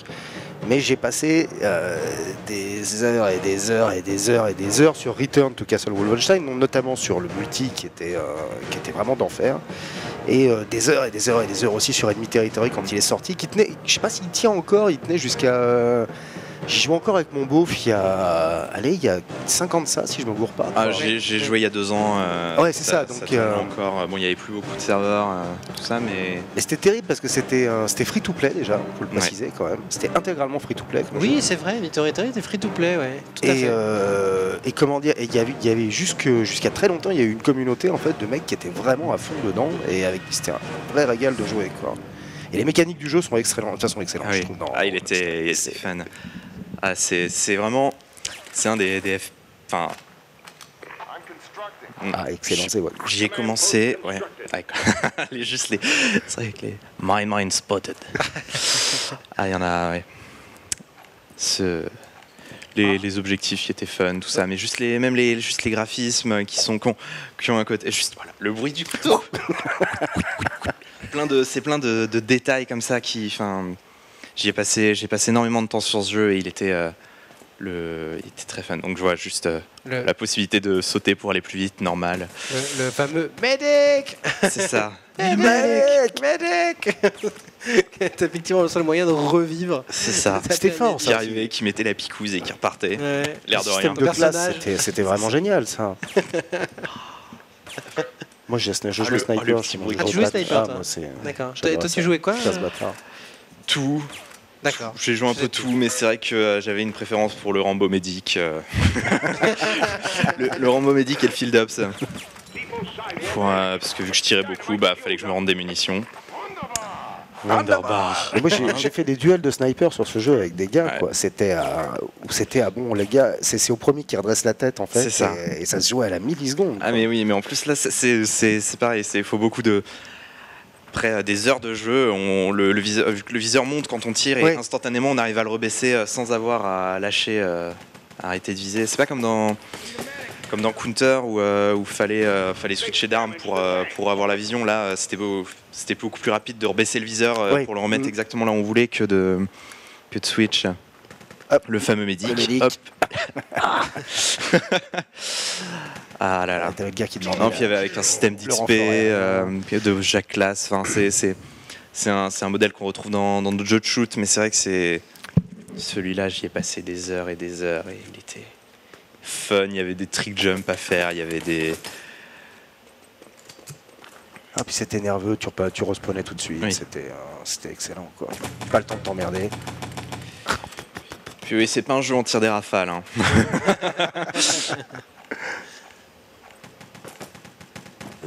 Voilà.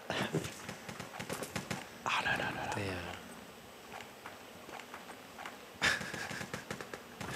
Tu t'es passé toutes les armes avant d'essayer de trouver la bonne. Ah oui, ce petit bruit sourd le bruit du tir. C'est pas le même en fonction de l'arme. Oui. Enfin, la Thompson fait pas exactement le même bruit que la... Je sais plus comment elle s'appelait l'autre. Ah, le petit bruit du casque là, le petit... C'est petit détail. Et l'univers était était bien respecté en tout cas, l'univers Wolfenstein. Ah oui, ils avaient un super level design en fait, oui. surtout après Return to Castle Wolfenstein, qui est un des jeux les mieux foutus je trouve que j'ai fait en FPS quoi. Ouais. Ah de loin, ça reste un jeu important pour moi. Même le dernier Wolfenstein. Les derniers sont très sympas, hein, oui, plus dans l'esprit. Mais c'est le Return en fait, celui-là qui est sorti en 99 ou 2000, je sais plus. Oui, c'est à peu près même date. Voilà, c'est celui-là qui avait, je trouvais qui m'avait le plus marqué, très honnêtement. Quoi. Là, par contre, j'avoue que j'aime beaucoup les deux derniers là. New Order et Old Blood, ouais. Qui sont vraiment très jouissifs mais qui sont plus jouissifs dans le côté parce qu'il n'y a pas de multi, il y en a, mais voilà. C'est vraiment pour le côté aventure en fait et cet esprit vraiment qu'il y avait dans les FPS des années 80-90, très brut de fonderie et très jouissif du coup quoi. Et avec l'esprit Wolfenstein, c'est-à-dire si jamais les nazis avaient mis des zombies et puis des lasers et puis des trucs comme ça et puis chips et puis des trucs affreux dedans et puis voilà. Bien old school. Non, effectivement, le dernier Wolfenstein, on vous le conseille. Hein, parce que pour le coup, les deux derniers, c'est un bel hommage en tout cas au FPS des années 90. Puis tout en conservant la technologie d'aujourd'hui et le moteur graphique d'aujourd'hui. Puis tu peux jouer Blazkowicz, alors tu joues Blazkowicz. Voilà, le médic là qui vient de... Et oui, comme quelqu'un le fait remarquer sur le chat, Griffin, les fameux bind V2.1 pour Nid de Médic ou V2.2 pour Nidamo, c'était V pour voir le vocal. Et... Ah oui. C'est vrai qu'il connaissait par cœur. Dankeschön. Et coup de couteau pour finir les types à terre. C'était une époque où il y avait beaucoup, je sais pas si ça a changé maintenant, et il y avait beaucoup de team killers aussi à cette époque-là. Des gros relous. Oui, bah oui. Genre, file-moi mon pack de soins pour me healer, tu me le files pas, boum, je te tire dessus, t'as toujours pas compris, bon, je te retire dessus. C'est vrai que c'était assez. Faut tout pour faire un monde. Hein. Après, lui, c'est un des. Je pense que c'est le premier jeu que j'ai joué un peu compétitivement. J'étais dans un clan, on faisait des wars et tout. Avec tes parents? De quoi? Avec tes parents, t'as dit? Non, non, je disais c'était Non, c'était. Mais t'es dit, tiens. C'est encore original, tu me dis. Et mine de rien, c'est encore mon frère qui m'a amené vers ce jeu. Je regrette absolument pas. Super jeu. Très bien. J'ai passé des heures dessus. Je confirme. Bon, top 3, beau top 3 en tout cas. Beau top 3. Hein. Quand même un jeu que tu as pu tester et jouer, c'est bien. Oui, voilà, il y en a un. Ouf. Quand même. Ça sauve l'honneur. Pas trop vieux con encore sur ce coup. Attends, je peux peut-être vous surprendre avec les deux qui restent. Ah, certainement, oui, effectivement. Bon, en passant au numéro 2 de ce top. Infinity Ward, donc là c'est le Call of Duty. Et c'est le Modern Warfare 4 Exactement. Ouais. Waouh. J'ai passé énormément d'heures sur ce jeu. Ah bah, Il est fabuleux. décidément. Décidément. Les deux Modern Warfare, ils sont fabuleux.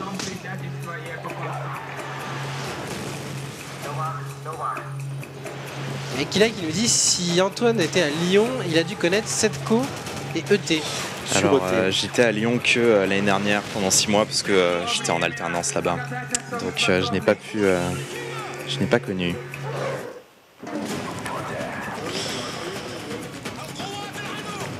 Le Pro Mode. Bon, c'est un des seuls jeux où j'ai fini le solo. Les Call of, c'est 4 heures un solo, donc, c'est ça, voilà, c'est pas donc trop je les finissais au moins histoire de connaître un minimum les armes, tout ça. Mais bon, celui-là. T'as surtout plié le multi en fait. T'as surtout beaucoup joué au multi, j'imagine. Bah, alors, en fait, bien en y réfléchissant, je sais pas si j'ai fait le solo de celui-là parce que c'était un pote à moi qui avait le jeu, qui avait fait le solo et qui m'a dit ah ouais, t'aimes bien les FPS, je suis sûr que ça te plairait, tiens si tu veux je te file ma clé pour que tu joues en ligne. Et donc c'est grâce à ça que j'ai commencé à jouer là-dessus. C'était pas une bonne idée. Et lui j'y ai passé vraiment beaucoup de temps et en plus la mécanique de Call of Duty me plaisait beaucoup plus que la mécanique de Counter-Strike. Le fait de pouvoir sprinter, de pouvoir... Il y a plein de choses comme ça qui ont fait que je me sentais beaucoup mieux sur ce jeu que sur Counter. Je passais de Counter à ça en fait et ça a changé ma vie. Et puis il avait un multi. Qui sont numéro 2, effectivement, ça a dû Oui, bien changer.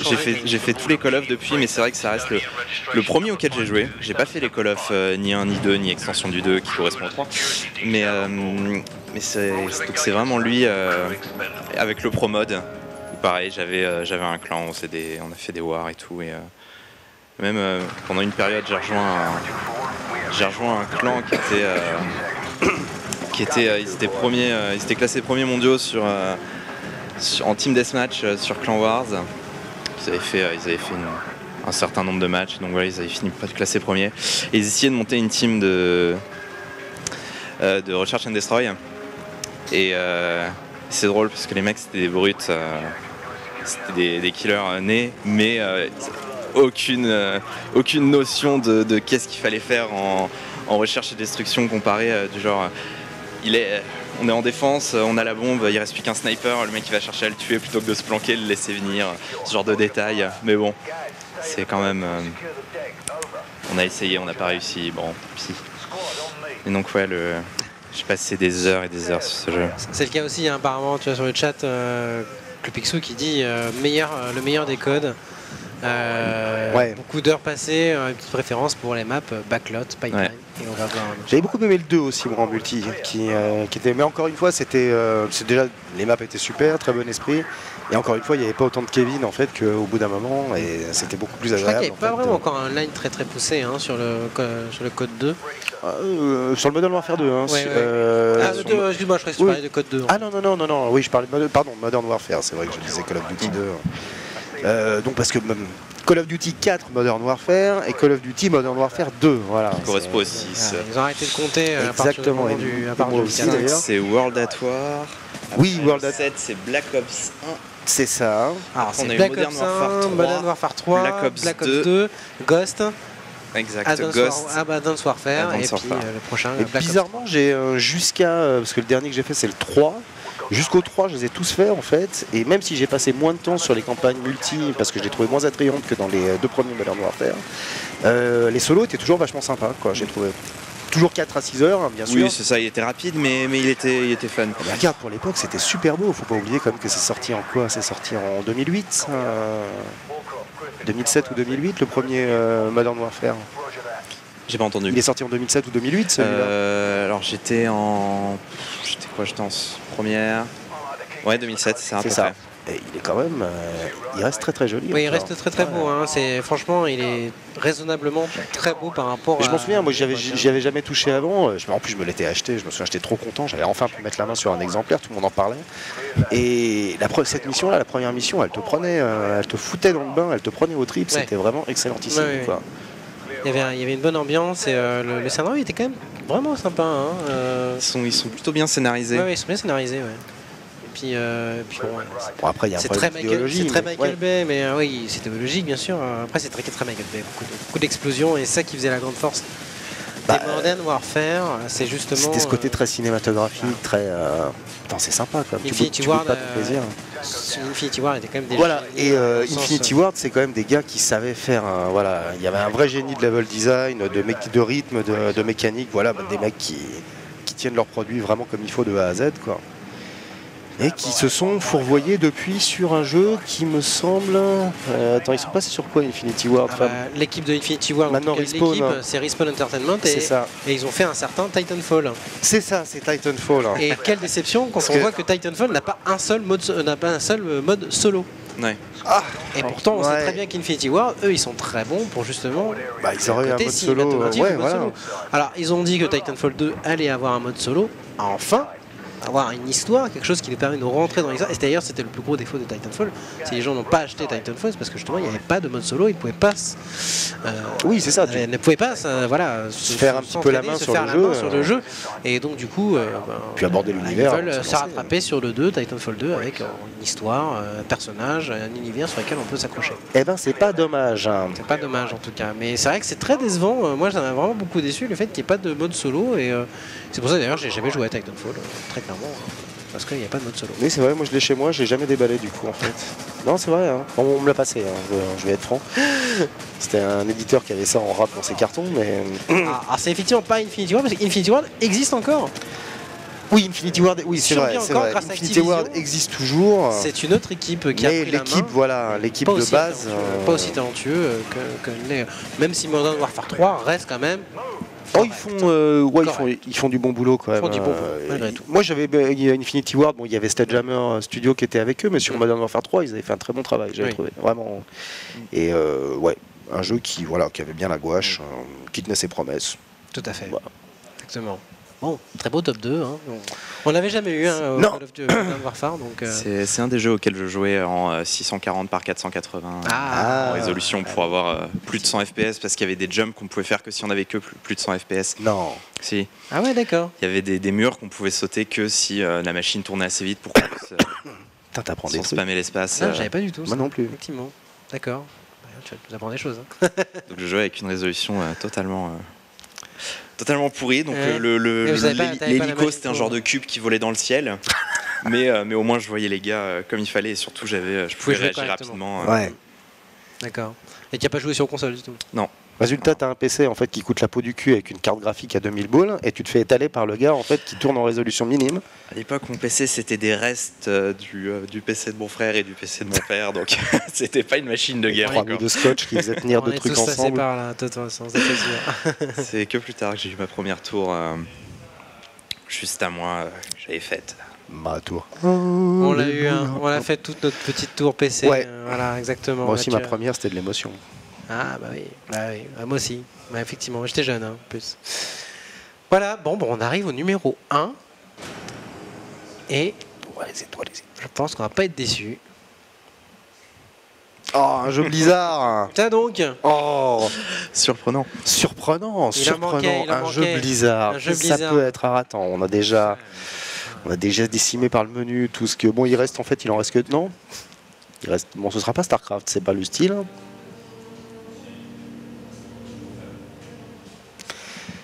Et pour les gens qui font remarquer que je perds la mémoire parce que les trucs sont déjà passés dans d'autres talk shows ou d'autres My Trailer, oui, je perds la mémoire, tout à fait. C'est un vieux papy, mon arc. Un vieux papy, j'ai mes neurones qui s'effacent les uns derrière les autres.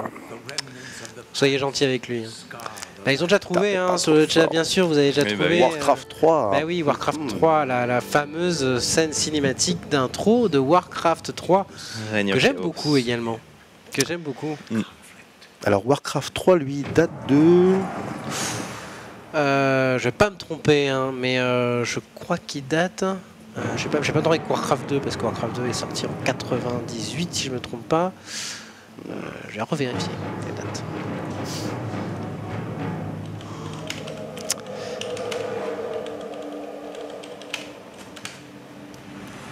Skibby Castle. 2002. Bêta test public 2002, voilà. Les putes de joueurs, c'est la vie. Voilà. Et il est sorti le 3 juillet 2002, voilà, exactement. Il est sorti le 3 juillet 2002. Exactement. Et Frozen Throne Et Frozen Throne 2004 peut-être.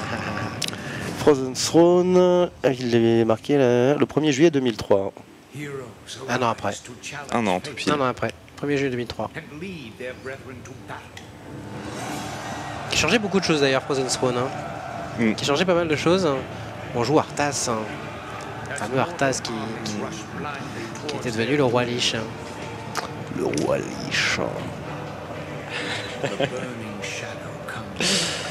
Non, je rigole parce que j'ai une connaissance à moi dans le chat. Enfin, quelqu'un que je connais dans le chat qui me dit...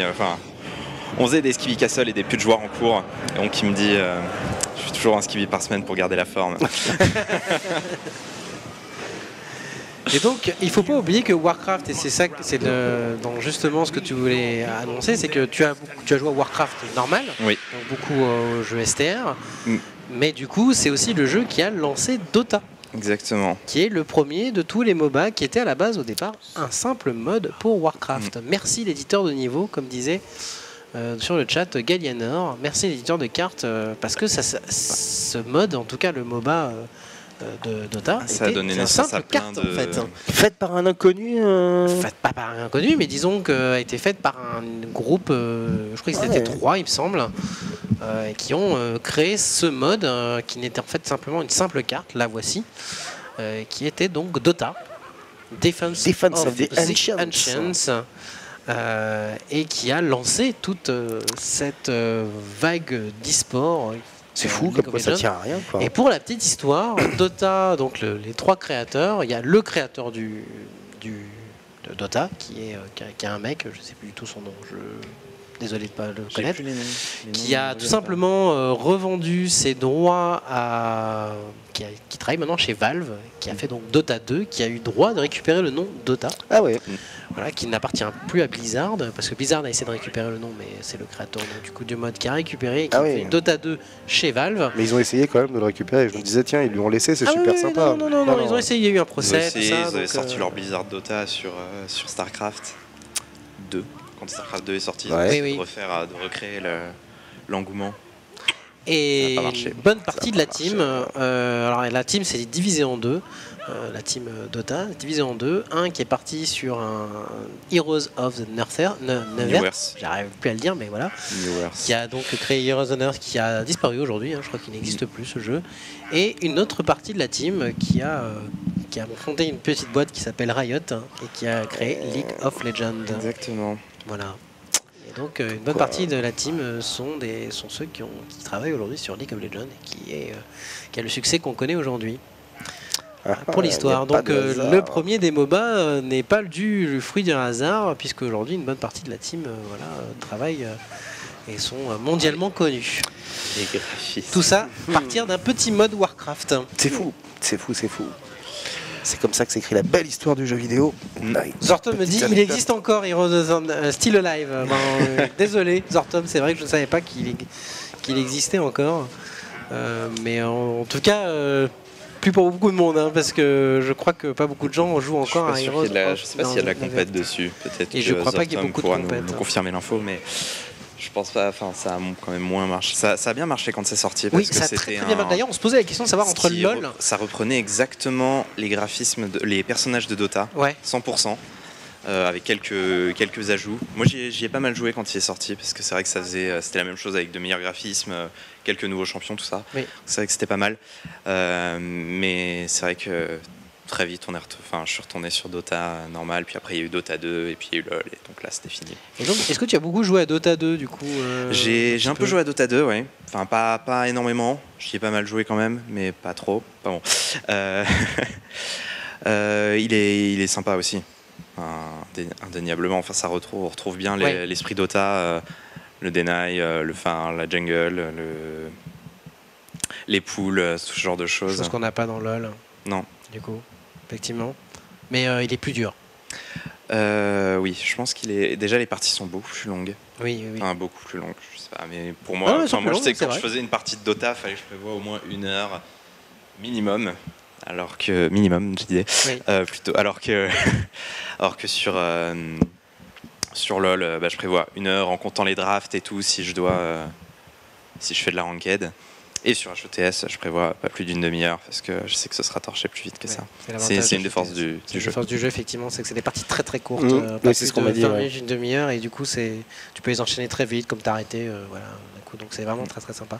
Startup qui nous rappelle donc qu'il y a encore très très peu de tournois effectivement sur Heroes of the Storm, et il y a encore quelques cash prizes par-ci par-là, mais malheureusement il y a peu de streams. Voilà.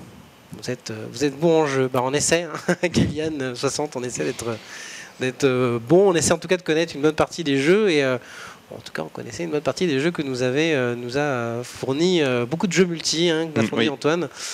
Très bon numéro 1, effectivement, c'est la base, le MOBA, le Dota, la base. Après, on n'a pas beaucoup parlé de Warcraft 3, mais même n'importe quel mode de Warcraft 3. Enfin, j'ai passé du temps juste sur les Pudge Wars, sur les Warlocks, les Hero Wars. Enfin, il y avait tellement de modes de jeu qui étaient bien, j'étais pas spécialement bon sur le jeu de base, parce que fallait faire de la micro, et donc gérer un seul personnage, ça m'allait très bien. Donc sur les modes, et donc c'était. Comme disait Gallianor, effectivement, je parlais de Dota parce que c'est le plus gros mode, le plus répandu et le plus connu aujourd'hui, et qui a lancé complètement un genre à lui tout seul. Mais l'éditeur de niveau de Warcraft 3 était assez exceptionnel, et on avait ça a permis de créer des jeux, des modes, des styles presque totalement différents, et pas que simplement des cartes, mais aussi des modes de jeu différents, qui a un peu révolutionné le style STR, et on peut au moins enlever ça, et une bonne partie, en tout cas les fins de vie de Warcraft 3, beaucoup de gens ont continué à l'acheter parce que ils voulaient jouer à l'éditeur de cartes, et à tout ce qui est proposé à la communauté en termes d'éditeur de cartes, parce que tu avais juste acheté la boîte de Warcraft 3 et tu avais accès à tout ça gratuitement. J'ai essayé d'y rejouer récemment, mais il n'y a plus que des bots qui hostent des parties. Donc on a l'impression qu'il y a plein de parties, et puis en fait tu arrives dedans et tu es tout seul, et tu as un bot qui te dit attendez, qu'il y a encore 5 joueurs qui se connectent. Donc tu fais bon, tant pis. D'accord, ok. Depuis, aucun développeur n'a pu sortir un vrai Tower Defense, effectivement. C'est vrai.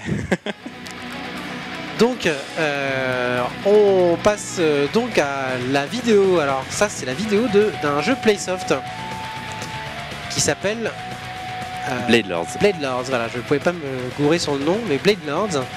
Est-ce que tu n'as pas travaillé dessus, toi, j'imagine? Non, je n'ai pas travaillé dessus. Le jeu était déjà sorti quand j'ai rejoint la boîte. Tu peux nous en parler peut-être un petit peu? Alors, c'est... Donc, pour l'époque, c'était le premier jeu de combat qui est sorti sur mobile et qui était free-to-play. Maintenant, il y en a eu plein d'autres. Mais voilà. Et donc c'est un vieux papy. Mais donc c'est un jeu de combat sur mobile. Donc c'est pour ça qu'on voit les boutons qui sont visibles sur l'écran, parce que c'est fait pour du tactile. Il tourne pas mal sur pas mal de devices. Il est sympa. Il y a un mode multi. C'est encore l'époque où on a encore le joystick intégré directement dans le jeu. Ça se fait encore, ça, beaucoup? De moins en moins peut-être. Bah là c'est... Je sais pas. Mais récemment, si, j'ai joué à d'autres jeux parce que le jeu a 1 an et demi, il est pas si vieux que ça non plus. 2 ans peut-être. Et Maxime, que tu dois connaître. Oui, c'est mon chef. Mais donc oui, là toutes les commandes sont au tactile, et il y a un système de combo aussi. Alors c'est un jeu, on peut vraiment y passer du temps dessus, juste pour masteriser un perso. C'est un jeu de baston free-to-play, donc sur mobile. Oui. Alors j'ai pas testé, mais à l'occasion, faudrait que je teste ça. Même si je suis très mauvais en jeu de baston, je le dis tout de suite. Non, c'est intéressant, je connaissais pas du tout en fait. Et donc pour la petite info, vos locaux sont juste au-dessus. Oui, on est 2 étages plus haut. 2 étages plus haut de OGaming. Et pour l'autre petite info historique, à l'origine, les locaux d'OGaming, de Altab, étaient occupés par Playsoft quand on était plus nombreux. Ici, j'ai travaillé des gens de chez Playsoft à cet endroit même ici. Exactement. Et quand on a eu besoin d'un peu plus de place, on est monté à 2 étages au-dessus, et c'est Altaprod qui est arrivé à ce moment-là et qui a récupéré les locaux. Voilà. Et maintenant c'est nous. Donc la boucle est bouclée. Une histoire. On dit. La boucle est bouclée. C'est une histoire. Autre jeu, tu nous parlais tout à l'heure du jeu de cyclisme, c'est pas celui-là. Alors celui-là, c'est la version 2013, donc qui a un peu évolué depuis quelques temps. Mais donc c'est le jeu officiel du Tour de France sur mobile, avec différents... c'est un jeu de gestion type Football Manager ou quelque chose comme ça, mais on gère son équipe de cyclistes et on doit les faire en fonction du moment de l'étape. On va leur dire là faut que tu attaques, là faut que tu te reposes, là vous mettez, vous restez derrière lui, vous attendez, là tu bois, vous pouvez absolument tout faire. Donc c'est un jeu qui ciblait principalement les fans de cyclisme parce qu'il est très très poussé en détail d'un point de vue contrôle. Tous les mecs qui aimaient bien le cyclisme, qui en a fait tester, qui ont joué, ils ont apprécié parce que dû à la profondeur des détails en fait. Mais c'est vrai que c'est pas grand public. Non, bien sûr. C'est pas un jeu qui est fait pour le grand public. Oui, c'est une niche. Il y a des gens qui aiment beaucoup ça et je sais que les jeux de cyclisme ne sont pas forcément les jeux les plus gamers, mais les gens qui aiment le cyclisme trouvent que une bonne partie des jeux qui sont sur le marché sont très bons. Et donc on va voir les images du jeu dont tu nous parlais tout à l'heure. Oui, exactement. Le jeu, tu nous parlais tout à l'heure. Donc là c'est une phase de gameplay, c'est pas un trailer. On va peut-être pas forcément tout regarder. Donc c'est celui-là sur lequel tu as travaillé. Exactement. Donc ça c'est notre dernier jeu qui est sorti là au début du mois, qui s'appelle Cycling Star Tour de France. C'est un jeu de cartes à collectionner sur le monde du cyclisme, de cartes à collectionner et à jouer, où on va monter son équipe de cyclistes qui sont représentés par des cartes, et on va faire on va refaire les étapes du Tour de France avec différentes étapes. Avec différents challenges qui vont être sprint, grimpeur, rouleur, et voilà. Et donc au fur et à mesure du jeu, tu sors les cartes pour pouvoir donner de l'endurance, donner de la force ou Exactement. En fait, c'est un système de duel. On va s'arrêter sur les différents points particuliers. Il va y avoir une stat qui va être mise en valeur, donc qui représente comme je disais, le sprint, tout ça. Et on va choisir quelle carte on va jouer. Et la meilleure carte l'emporte, sachant qu'en plus il y a des cartes qui ont des pouvoirs ou ce genre de choses pour booster son équipe ou pour mettre un malus à l'équipe d'en face. C'est un système qui pourrait être adapté dans n'importe quel thème, Heroic Fantasy, SF, etc. Mais là, en l'occurrence, c'est sur au vélo. C'est vrai que c'est un type de jeu qu'on retrouve plutôt d'habitude dans les mondes, plutôt dans du fantastique. Oui. Dégage. Et donc toi tu t'es occupé de quelle partie principalement du développement, pas forcément du game design. Donc oui, moi je travaillais sur le développement et en fait j'ai fait toute la partie interface, tout ce qui est UI, donc user interface, donc tout ce qui a été mettre en place les écrans, faire les animations, là des petits trucs qui arrivent, c'est moi qui ai fait le tutoriel, j'ai fait en fait tout ce qui est mis en place de tous les différents écrans. On était 3 devs dessus. Il y a une personne qui s'est occupée de toute la partie serveur et stockage de données, une personne qui s'est occupée de la partie gameplay et moi qui me suis occupé de l'interface. D'accord, très bien. Voilà. Ok. Après, je n'ai aucune compétence graphique. Ce n'est pas moi qui faisais les dessins ou les... On pourra pas je mettais en place. Et des compétences en cyclisme peut-être De quoi? Des compétences en cyclisme ça pas trop. Ah, super la pub. Rien à voir. Merci YouTube. Voilà. Donc oui, vu que c'est un modèle free-to-play, donc le jeu est gratuit avec un char intégré à l'intérieur. Très bien. Très bien. Écoute, merci en tout cas. J'espère qu'on a mis en avant suffisamment tes goûts, tes envies. Merci en tout cas toi de nous avoir un plaisir. Fait partager tes souvenirs vidéoludiques. C'était le but, l'objectif. Mine de rien, juste de réfléchir à mon top 10, ça m'a fait plaisir. Et tu vas voir, ça va être comme tous les précédents invités qui ont fait le même exercice. En fait, spirituellement, ça les a beaucoup calmés, ça les a guidés aujourd'hui. Ils nous remercient. Ils vivent dans un dénuement, il faut te préparer à ça. Ils vivent dans un dénuement un peu plus prononcé qu'avant, mais ils savent où ils veulent aller. Donc voilà. Bien, quelque part, tu t'es centré sur toi-même. Et j'invite aux viewers, donc, ne serait-ce que d'aller jeter un œil sur ce free-to-play, ne serait-ce que pour voir un peu les mécaniques, comment ça joue, même si vous n'êtes pas forcément fan de cyclisme. Moi, du coup, ça m'a donné envie, là, parce que même si je suis pas forcément fan de cyclisme, le côté c'est vrai jeu que de cartes, c'est vraiment c'est un peu différent. À part que ça tape dans le thème du cyclisme, c'est un jeu de cartes classique. Ouais, c'est ça. Dans l'ensemble, donc un jeu de cartes à la collectionner, donc c'est vraiment accessible à tous. J'ai des amis qui, je leur en ai parlé, ils ont testé en se disant je suis pas trop fan de cyclisme, mais finalement ils y jouent régulièrement. ils sont toujours actifs. Et en tout cas, les dessins, j'aime bien. Les dessins sont sympas et me donnent envie du coup. Alors, on sent que c'est un truc effectivement sympa, léger pour passer un bon moment. C'est ça. T'es pas dans la compétition acharnée du style tu dois vraiment gagner le Tour de France en pédalant. Non, puis il y a un peu de stratégie, donc c'est le genre de truc qui me plaît bien. Ça, il y a un mode multijoueur aussi. Un mode multi aussi. Oui. Et est-ce que tu es un joueur du coup, t'es un jeu de cartes, joueur de Hearthstone? Oui. Ouais. Tu l'as pas mis dans ton top, mais non, je ne l'ai pas mis dans mon top parce que c'est pas. Enfin, j'y joue de temps en temps, mais c'est vrai que c'est pas. Enfin, il n'a pas eu un impact aussi important que les autres, on va dire, sur moi. D'accord. Bon, on a une affiche derrière de Hex, peut-être quelque chose qui te plairait de jouer, parce qu'on regarde, on a une mission sur Hex. Il faudra que je regarde parce que tu regardes, je ne connais pas. Tu verras, c'est un jeu de cartes extrêmement poussé. Les règles sont bien, moi j'ai trouvé. Je connais pas, je dis ça alors que j'ai jamais joué à Hearthstone et que je connais pas les règles d'Hearthstone, mais j'ai pu tâter en fait du Hex. Et franchement, je trouve que les règles sont carrément bien pensées. On peut aller très très loin. C'est un peu complexe aussi. Autant Hearthstone est très simplifié, beaucoup de règles sont simplifiées. Ouais. Là, tu as quelques strates. Là, les stratégies avec des sorts, contre-sorts et re-contre-sorts derrière. Je joue à Magic dans ma jeunesse, donc je pense. C'est plus proche de ce que les gens disent. Voilà, c'est beaucoup plus proche de l'esprit Magic de base. Un vrai jeu de cartes papier qu'un Hearthstone qui est. Mais j'ai compris le tuto. Donc tout n'est pas perdu. Moi aussi, effectivement. Tout à fait. C'est vrai que le tuto, c'est important. Ah, c'est extrêmement important. Sur ce genre de jeu, notamment, vraiment, c'est important. Bah écoutez, c'est là qu'on va achever notre émission de Top of the Top. Ça sera la dernière de cette saison. On revient donc pour le Top of the Top, on revient en septembre. On se retrouve en tout cas la semaine prochaine pour un Oh My Trailer, le dernier de la saison encore. On va boucler toutes les saisons là ces dernières semaines. On ne va pas boucler en tout cas le Talk Show Am pour le moment puisqu'on se retrouve vendredi pour un Talk Show Am 21h qui sera consacré cette fois-ci au PC.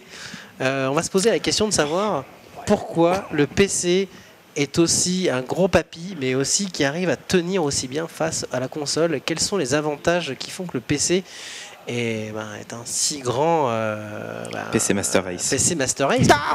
Pourquoi PC Master Race? Pourquoi on dit que le PC va mourir, mais en fait le PC ne meurt jamais? Le PC ne mourra pas. Toujours. Qui est-ce qui a dit que le PC allait mourir? Qui a sorti une connerie pareille? J'ai toujours vu des Steve trucs, Jobs. Steve Jobs. Steve, si tu nous regardes, raté. C'est pas faux. Mais voilà, en tout cas, la console n'a pas réussi à prendre le pied vis-à-vis de PC qui a toujours un atout sur la manche. Et donc on se posera la question de savoir pourquoi le PC n'est pas mort. Eh ben, j'ai plein de choses à dire, ça tombe bien. Voilà. Ça tombe bien. Sur ce, je vous souhaite à tous une bonne semaine. On se retrouve vendredi et pour le Talk Show Am et puis mardi pour le Oh My Trailer. Allez, salut à tous. Ciao, ciao. Ciao, ciao. Un petit problème de pub. Ah. Bon, on va essayer de combler avant le problème de pub. On va essayer de combler. On va essayer de combler. Bon, écoute, Antoine, on ressort ton top 10. Hein. C'est parti, on recommence. On refait une nouvelle émission. Alors, je peux parler de mon top 11 à la limite. Si ça, oui, ça peut quels sont les titres que tu n'aurais pas mis? Parce que le titre que j'ai retiré, que je prévoyais de mettre, parce que j'ai passé quand même aussi pas mal de temps dessus, et qui va, voilà, c'est GoldenEye sur Nintendo 64. J'ai vu quelqu'un en parler dans le chat tout à l'heure, ça m'a fait sourire parce que c'était le 11e, que celui qui s'est fait éjecter ah merde. sur ceux que j'avais pensé au début. Rare éjecté par Blizzard. Mais donc oui, GoldenEye avec que ce soit avec le mode grosse tête ou quoi, mais c'était surtout Facility, Proximity Min, ce genre de choses. Je me suis fait traumatiser par mes frères et sœurs parce que eux ils se mettaient chacun à l'endroit où il y avait les mines et moi j'essayais d'aller les récupérer et donc je fais éclater d'un côté puis j'éclatais de l'autre, ainsi de suite. Mais ça va pas décourager pour autant. Camille, je vois. Bon, il y a Elforis, je fais un peu de pub aussi pour Elforis avec donc son émission qui sera juste après le Talk Show Am. Vous avez donc Elforis sur Guild Wars 2 juste après que j'ai oublié le Talk Show Am.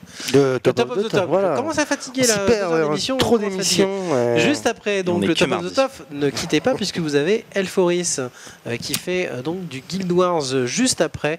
Donc la PC Master Race malgré tout encore jusqu'au bout. Voilà, donc Guild Wars 2 juste après avec Elforis pendant 3 heures d'émission là juste derrière nous. Donc ne quittez pas, ça va être juste après. Et puis, en tout cas, nous, on se retrouve, voilà, comme j'ai dit tout à l'heure, voilà, vendredi soir. pour Talk Show Am. Peut-être Zortom sera là, puisqu'il a envie d'être là.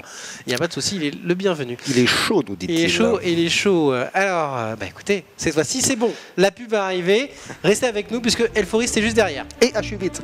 Et H8, bien sûr, évidemment.